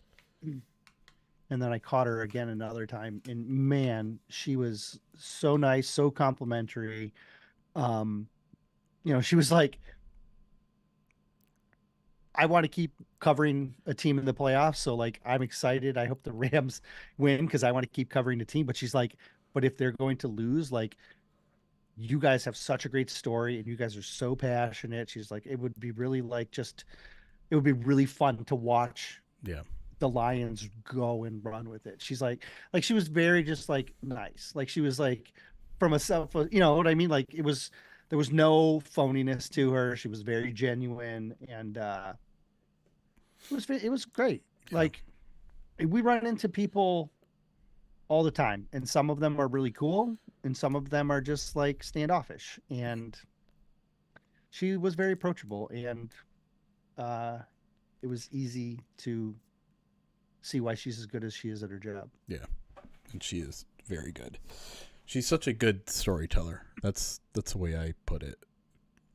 Even in a podcast, she's just very articulate and detailed. She's good at it. She's good at what she does. And I still need to listen to the Play Callers podcast that she did. Podcast series. Oh, yeah. That's a summer project, I think. Yeah. Dude, I have so many things backed up. And I'll say this now, just since I have 300 of your attention. If you won a raffle for Movember, I have not sent any of those things out yet. I at this point, I've committed to, once the season's over, once we've gotten into the off season and I can breathe, I'll revisit that and reconnect with people and make sure everyone still wants their stuff and so can still get their stuff. I'm way behind, and I didn't think I was going to get this busy. I've been sick now twice in the past month, and it's really knocked me backwards a whole bunch. So I'm sorry that it's taking so long, but you're not alone. I mean, like, I think that's, I was talking to like the Lions PR, who was like, we're figuring out like how to do this, like how to honestly, like they're like, we're trying to figure out how to process all the extra credentials, how to get all the national people, and how to like we're figuring this out as we go. And it's a hard thing to do, with no blueprint. No, you're just going. Yeah. And we're kind of in that same boat. Like we have a kind of a week to week blueprint, but but we've been writing more articles than we normally would. And like I'm behind. Like I saw a couple of people ask about like draft boards and Senior Bowls and stuff like that. Guys, I don't even know who's going to the Senior Bowl. Like I just don't. I know there's guys going. When is the Senior Bowl? It's in between the divisional, or in between championship and Pro Bowl, or Super Bowl. It's the same weekend as the Pro Bowl. You're right. And like I ran into Mike Payton. Yeah. And Mike's going to the Senior Bowl, and he was like asking me about like hey, these are guys on my watch list, and I'm like, I don't know all those guys. Like there was a couple of guys I didn't know, and I'm like, I haven't thought about the draft since I did my last draft watch, which was pre-Thanksgiving. You know what I mean? Like so, like I have to really like double down, and I still know like I did 150 guys or whatever it was. So like I got a nice base, but like I'm way behind. I don't have a big board.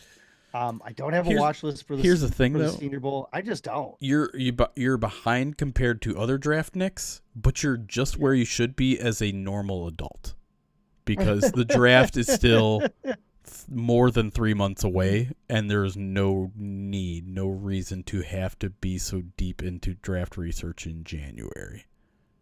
Yesterday when you were sick and I was basically just like overseeing things, I almost wrote a Dane Brugler draft article just because I knew you couldn't do anything about it at the time, but I didn't. You monster.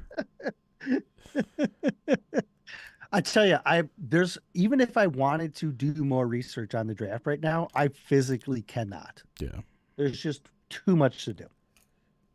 And honestly, like I'm not expecting this ride to end anytime. Well, here's the thing. I'm just like open-ended, and I'm ready to go.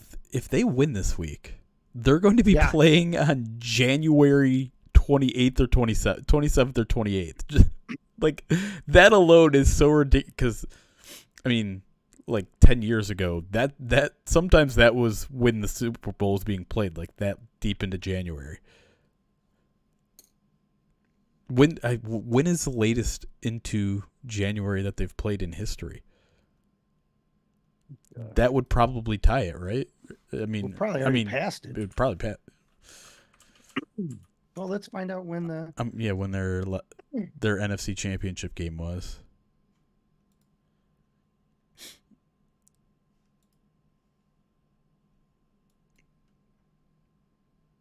$57. When did they play into deep? I can't talk.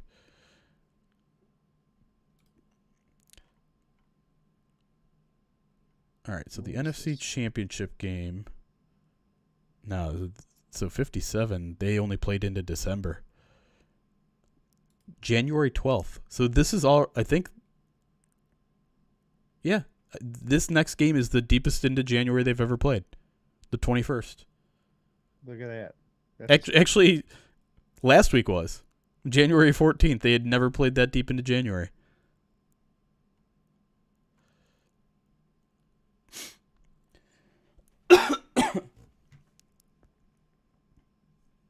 That's crazy. Crazy.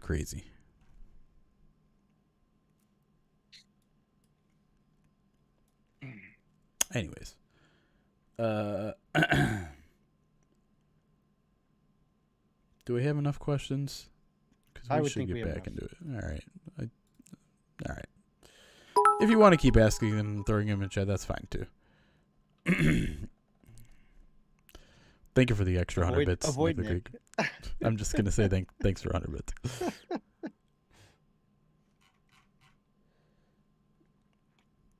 I believe they are wearing their blueberries again this week. I've seen rumors about. The Lions haven't announced it, but for some reason there are people that can get that information ahead of time and leak it. I know somebody in the equipment room. I guess so. All right, here we go.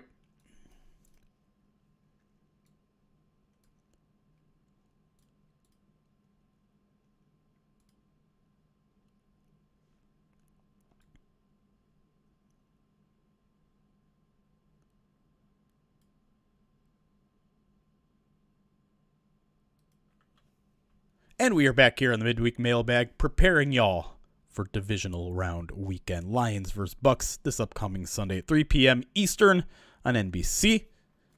Let's get back to your questions. Caitlin Rose asks, what are the main differences with the Bucs team that we played earlier this season and now? How will that affect changes to the game plan? Well, I don't think there's a whole lot of difference with the defense, right? We've talked about this a little bit before, but because the defense isn't changing, I think from an offensive standpoint, you kind of know what to expect. You can design your game plan a little differently. You also were missing a few key personnel on offense. J-Mo was just coming back from his suspension. Dave Montgomery got hurt. Jahmyr Gibbs was missing. Jonah Jackson was missing. And so you have a different set of personnel available to you as well. So from an offensive standpoint, I think you can change things up tremendously. You can scheme guy. You know what their approach is against certain positions or certain guys, and you can alter your approach to that.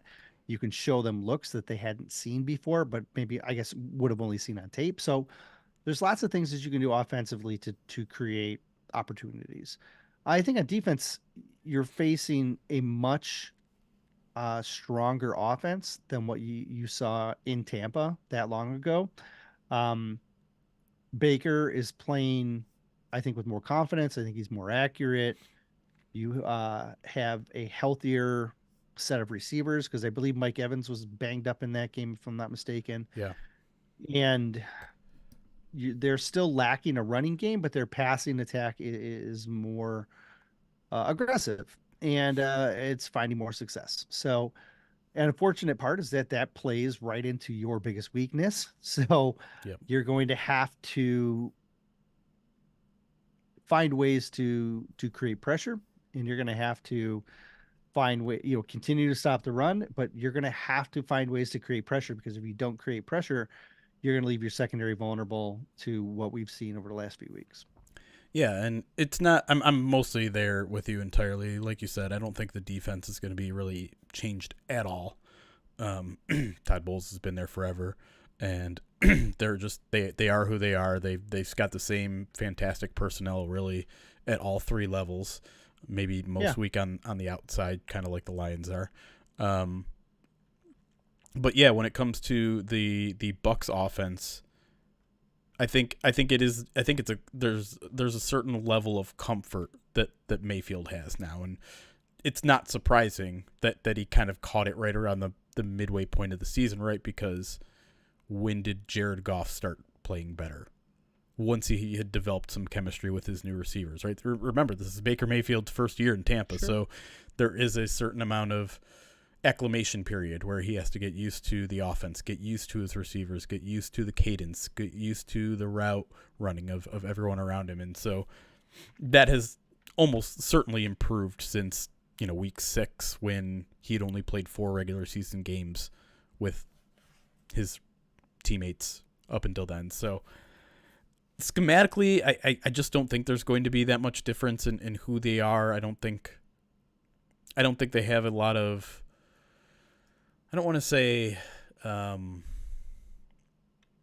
variety, because that's not quite the right word, but I don't think they necessarily hide their intentions that much on offense. I think they are who they are, and they know it, and they go from there. But I guess maybe they're just more efficient. They're more efficient at it. Right? And I think maybe they've leaned a little bit more into the passing game too. They know now that the running game isn't their specialty, and so to me, what was kind of crazy and interesting about the Monday night game is like they were comfortably ahead in that second half, and they still kept throwing the ball like crazy. They're just like, yeah, we're not going to be able to run out the clock by just trying to run on this defense, so we're going to run out the clock by throwing on this defense.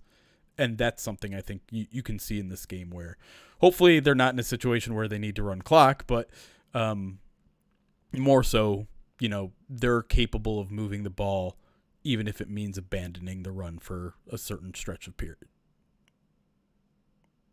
I think when I like to look at teams, I like to look at what they've done over the last month. Mm-hmm.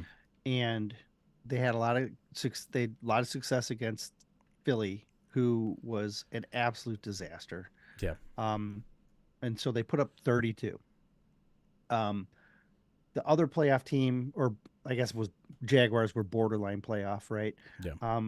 That had a really good game against the Jaguars. They put up 30 points on the Jaguars. But when they played within their division, excuse me, the other two games, they only put up 13 points against the Saints, and they only put up 9 points against the Panthers. And when they played the Panthers earlier in the year, they only put up 21 points. So if you can tap into some of those things that their like division rivals were doing, who know this team very well, I think there's going to be some advantages for you to have. Like it's there for the taking. So like, look at what they did against the Panthers, look at what they did against the Saints, and try and find, okay, what are those things that you can do and translate back into your game plan? Yeah. Here's the thing, though. Like, I think people look at the Panthers and are just like, oh, a crappy team like that, and they only scored 9 against them? Panthers actually have one of the best pass defenses in the league. You wouldn't think it, but they actually do. It's kind of crazy. And then, of course, like the game right outside of your last month is the game that Tampa absolutely destroyed the Green Bay Packers. And Baker Mayfield had a perfect passer rating. Yeah, that was a great game. It was. Right. No, but I'm saying, yeah. I'm not saying that. What I'm saying is, look at what they did from a schematic standpoint. Yeah. Because if you can find schematic points where you're like, that's something that we can do well, then try and incorporate that into your game plans. That's all. All right, that's fair. Yeah, as long as you have the personnel to run what they do. Right. All right, next question here is from our Twitch chat. Our good friend Joshua Mercer asks, who will be the number one contributors to help the Lions win on Sunday? I think it's their superstars, because most of the time when they're successful, it's because their superstars are playing at a superstar level. Yeah. So that's Jared Goff, Amon-Ra, and Sam Laporta, and then their offensive line. Right. Like if those guys, if those guys are playing well on offense, they're going to move the ball. They're going to have success. They're going to put up points. On defense, you need Aiden Hutchinson to play the way he's been playing over the last month. You need him to be getting pressures. You need him to be getting sacks. You need Aleem to be getting pressures and sacks. And then you need your safeties to be able to contribute and step up in a variety of ways. And you need Anzalone to probably play one of his better games as well.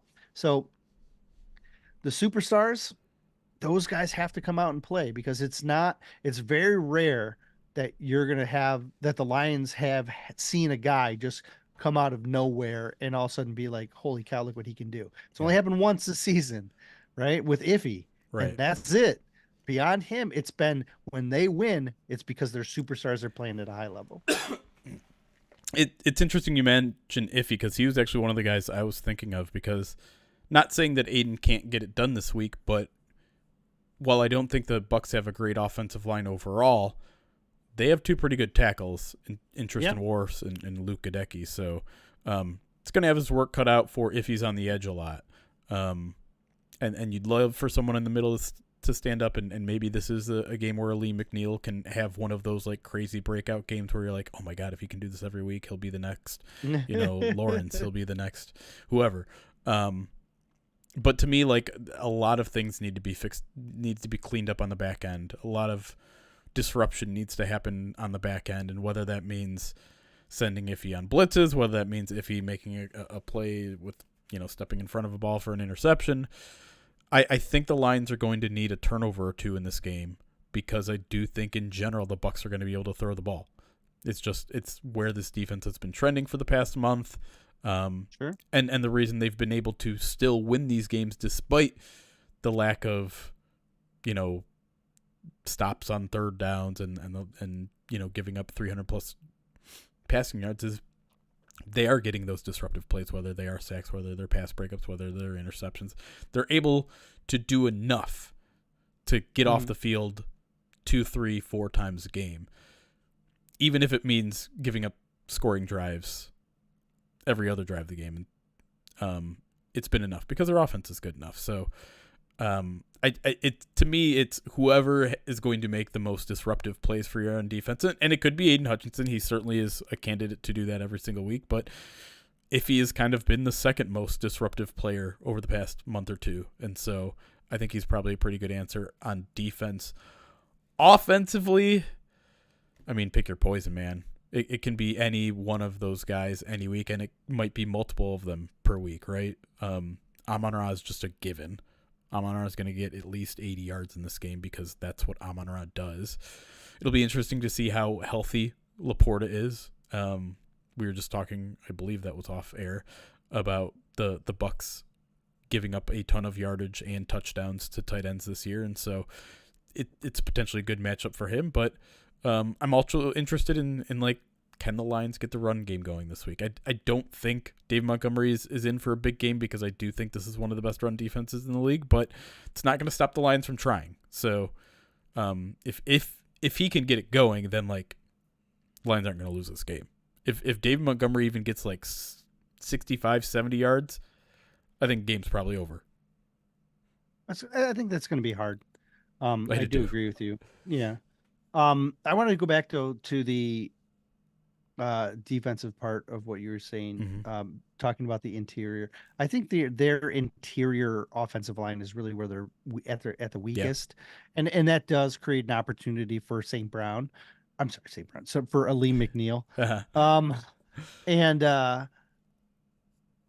I also think it creates an opportunity for Iffy, because when we look at like when they played the Vikings had two really good tackles, but they were weak kind of in the middle. And so what we saw them blitz up the middle, right?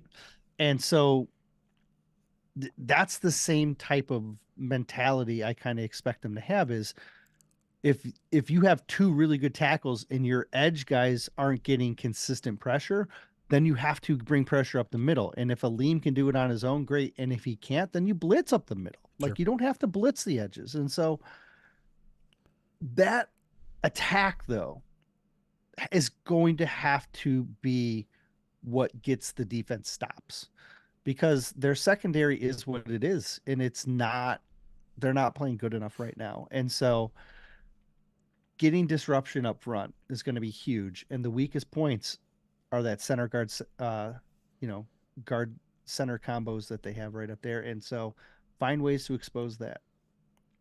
Agreed. All right, next question here, kind of related to what we were just talking about a little bit. JP is me says, can you discuss turnovers, the lack of them against LA, and how they can create more against the Bucs? So yeah, I think the way they create more against the Bucs is probably blitzing and getting pressure up the middle, because not only will that be the easiest avenue for them to create pressure, but also pressure up the middle is incredibly hard to deal with as a quarterback. And I mean, like, you look at the last matchup, how did they get the one interception in that game? It was pressure that tipped a pass and allowed it to be picked off. So that is obviously a key to turning off. Why didn't they get turnovers last game against the Rams? Because Matthew Stafford's really freaking good. I mean, like that's I mean, he had one of his best games of the season, I would probably say. Like, he was just on point all game, and I don't know what else you can expect. I mean, and to me, turnovers, at least on some level, are random. I mean, especially if you're talking about fumbles and fumble recoveries and things like that. But in terms of interceptions, they're really the only certainty of creating some sort of I guess the only correlation that equals causation between any stat and interceptions is pressure. If you get pressure, you're going to force more interceptions. That's just how it works. So the Lions are going to need to continue that. They didn't get a ton of pressure on the Rams team, and part of that is because they also get rid of the ball extremely quickly. Baker does that too on some level. He gets the ball out, faster than a normal quarterback, but not on the same level as Matthew Stafford. So, and Stafford's was by design, right? Like, that's purposeful. That was part of their game plan, was for him to get rid of the ball quickly. That's not a normal circumstance. Like, Baker has a bit more traditional look. Yep. Baker also thinks he can make every throw, but he can't. So that can create opportunity. I mean, look, not everyone. Look, there are people that he's got that gunslinger mentality, which is great. And that can be super beneficial because he'll take risks. At the same time, he doesn't have the gun that like a couple of these elite guys do, like Stafford, Josh Allen, right? Like he just doesn't have that, but he has that mentality that he does. And so then that often puts him in risky spots.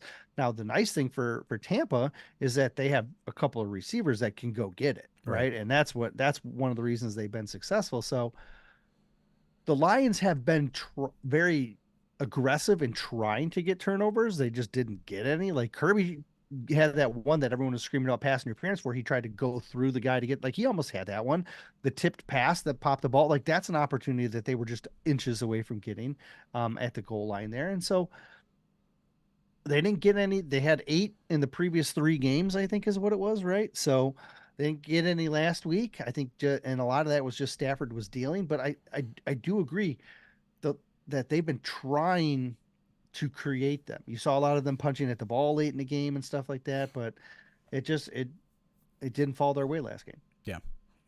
And it hurts when you don't get to play Nick Mullins every week too. So it certainly. All right. Last question here comes from Edmark here on Twitch. Says, if the Lions win, who do you think they match up best between the Packers and the 49ers?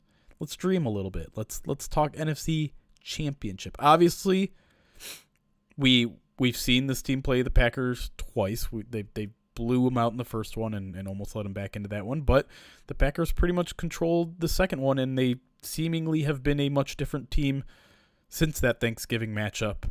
And then we have a 49ers team who had one rough stretch of period here in the regular season and pretty much have been rolling since. So I don't know, in terms of matchup, in terms of overall talent, how do you like the matchups between each of those, and which one do you like more?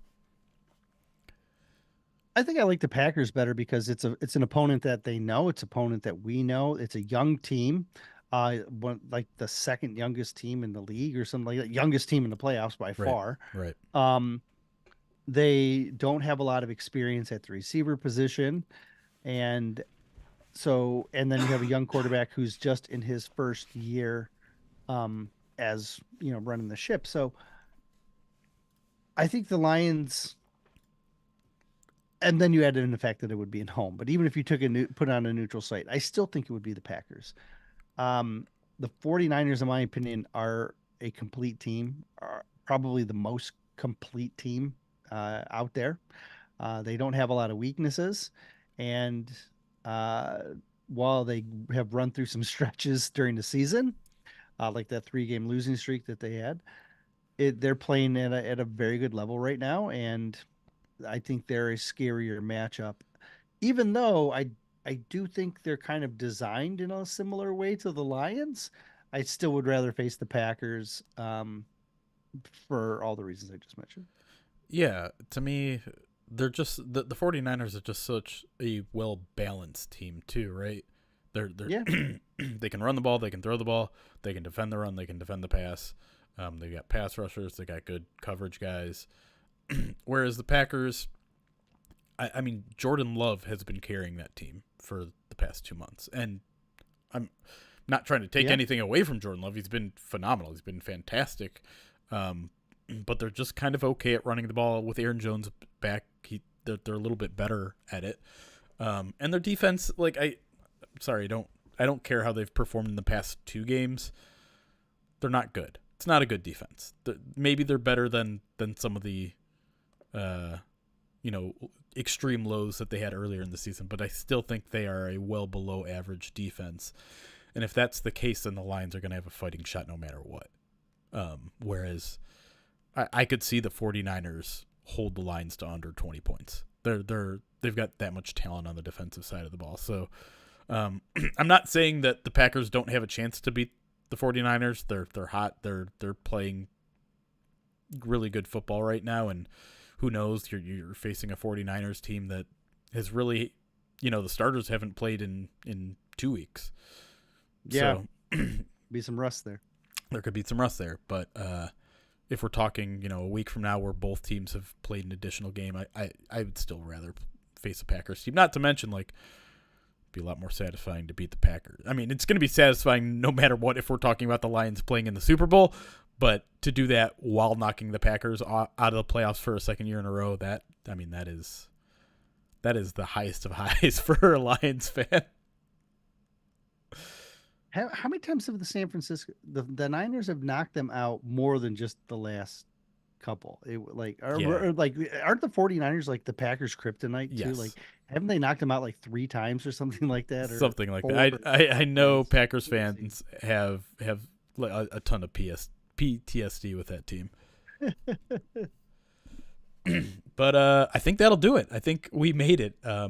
Sorry for the hoarse voice this entire time. Hopefully it wasn't too grating on the ears, but appreciate you all listening. We'll be back in a day here to record First Bite on Thursday night. It'll be up on the podcast feed Friday morning. And then, as always, if you want to join us for our Madden Sims, which have gotten scarily accurate now that we have them modded.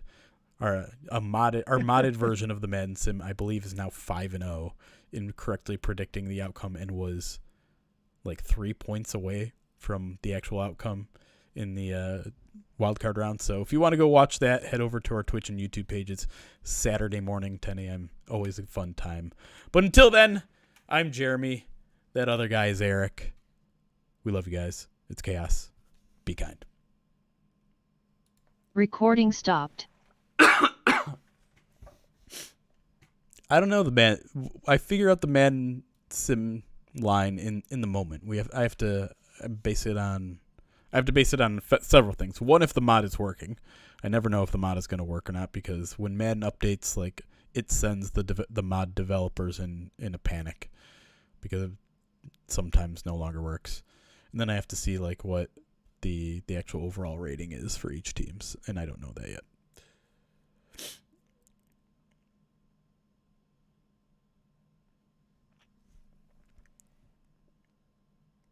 No, we are not doing a segment 3.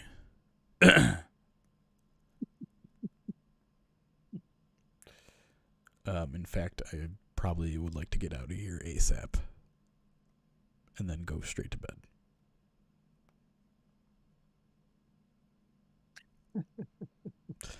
Yeah, you guys can do a mock draft with Erik on his Twitch channel. I don't know how to do that. I have one. Do you? I mean, I have to sign up. I guess, for yeah. this, right? So I guess it's there. I I'll call Dan Pask. He has time for me. There you go. Yeah. Dan, go live. Erik just admitted he'd join you, and you guys can do all your. I meant Dan would teach me. That's all. I'm not gonna make Dan go live. That's. Oh, you make him.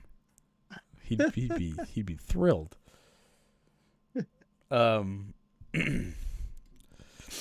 So I just hit the live button. Is that what I do? I do encourage, but I mean, you guys all know this by now, but like every single person I know that podcasts and will come up to me and be like, "Hey, we're just getting our podcast started. You have any tips? I know you guys do such a great job over there." I'm like, outside of all the technical advice, I'm just like, by the way, if you're not live streaming, you are missing out. One, because it's not that much extra work. It really isn't. I mean, the great part about it is like there's no editing that needs to be involved. It's just us going. It's an extra source of revenue, and to me, it makes it way more fun because it's not just about you and me talking for 30 minutes, for 60 minutes, whatever, which is fun. I mean, it has its limits of fun with you in particular, but it's fun. He's not paying attention fully, so I can get my jabs in. But like we can share it with the live audience too. We can have our own interaction as well, and so It makes it fun. Except for Indigo. Indigo makes it less fun. Whoa, whoa, whoa, whoa. I'm kidding. He admitted to being a troll, a Jeremy troll today in chat. I saw that. So, yeah. Got to lean into it. I mean, it can't be that hard, right? What? Just hit a button or something, right? Are you trying to figure it out? No, my kids need to go to bed as well. So. All right, I guess we'll leave that. Plus, Laura is just talking a bunch of crap in the comments, so I know she's not watching our kids. So.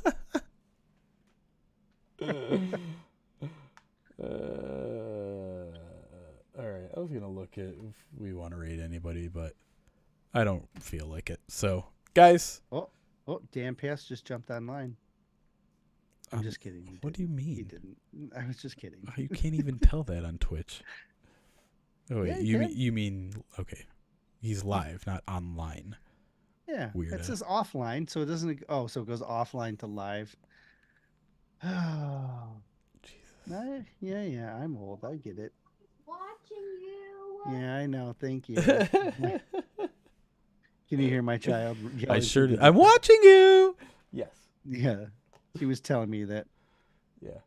All right, guys. We will be back tomorrow with John Ledyard will be our guest on First Bite, which is going to be a really cool outlook because he used to cover the Bucs. He still follows Bucs very closely, but he obviously knows a ton about the Lions as well because he's been doing film breakdowns for us for Pride Detroit Direct every week. So he's very knowledgeable about both teams.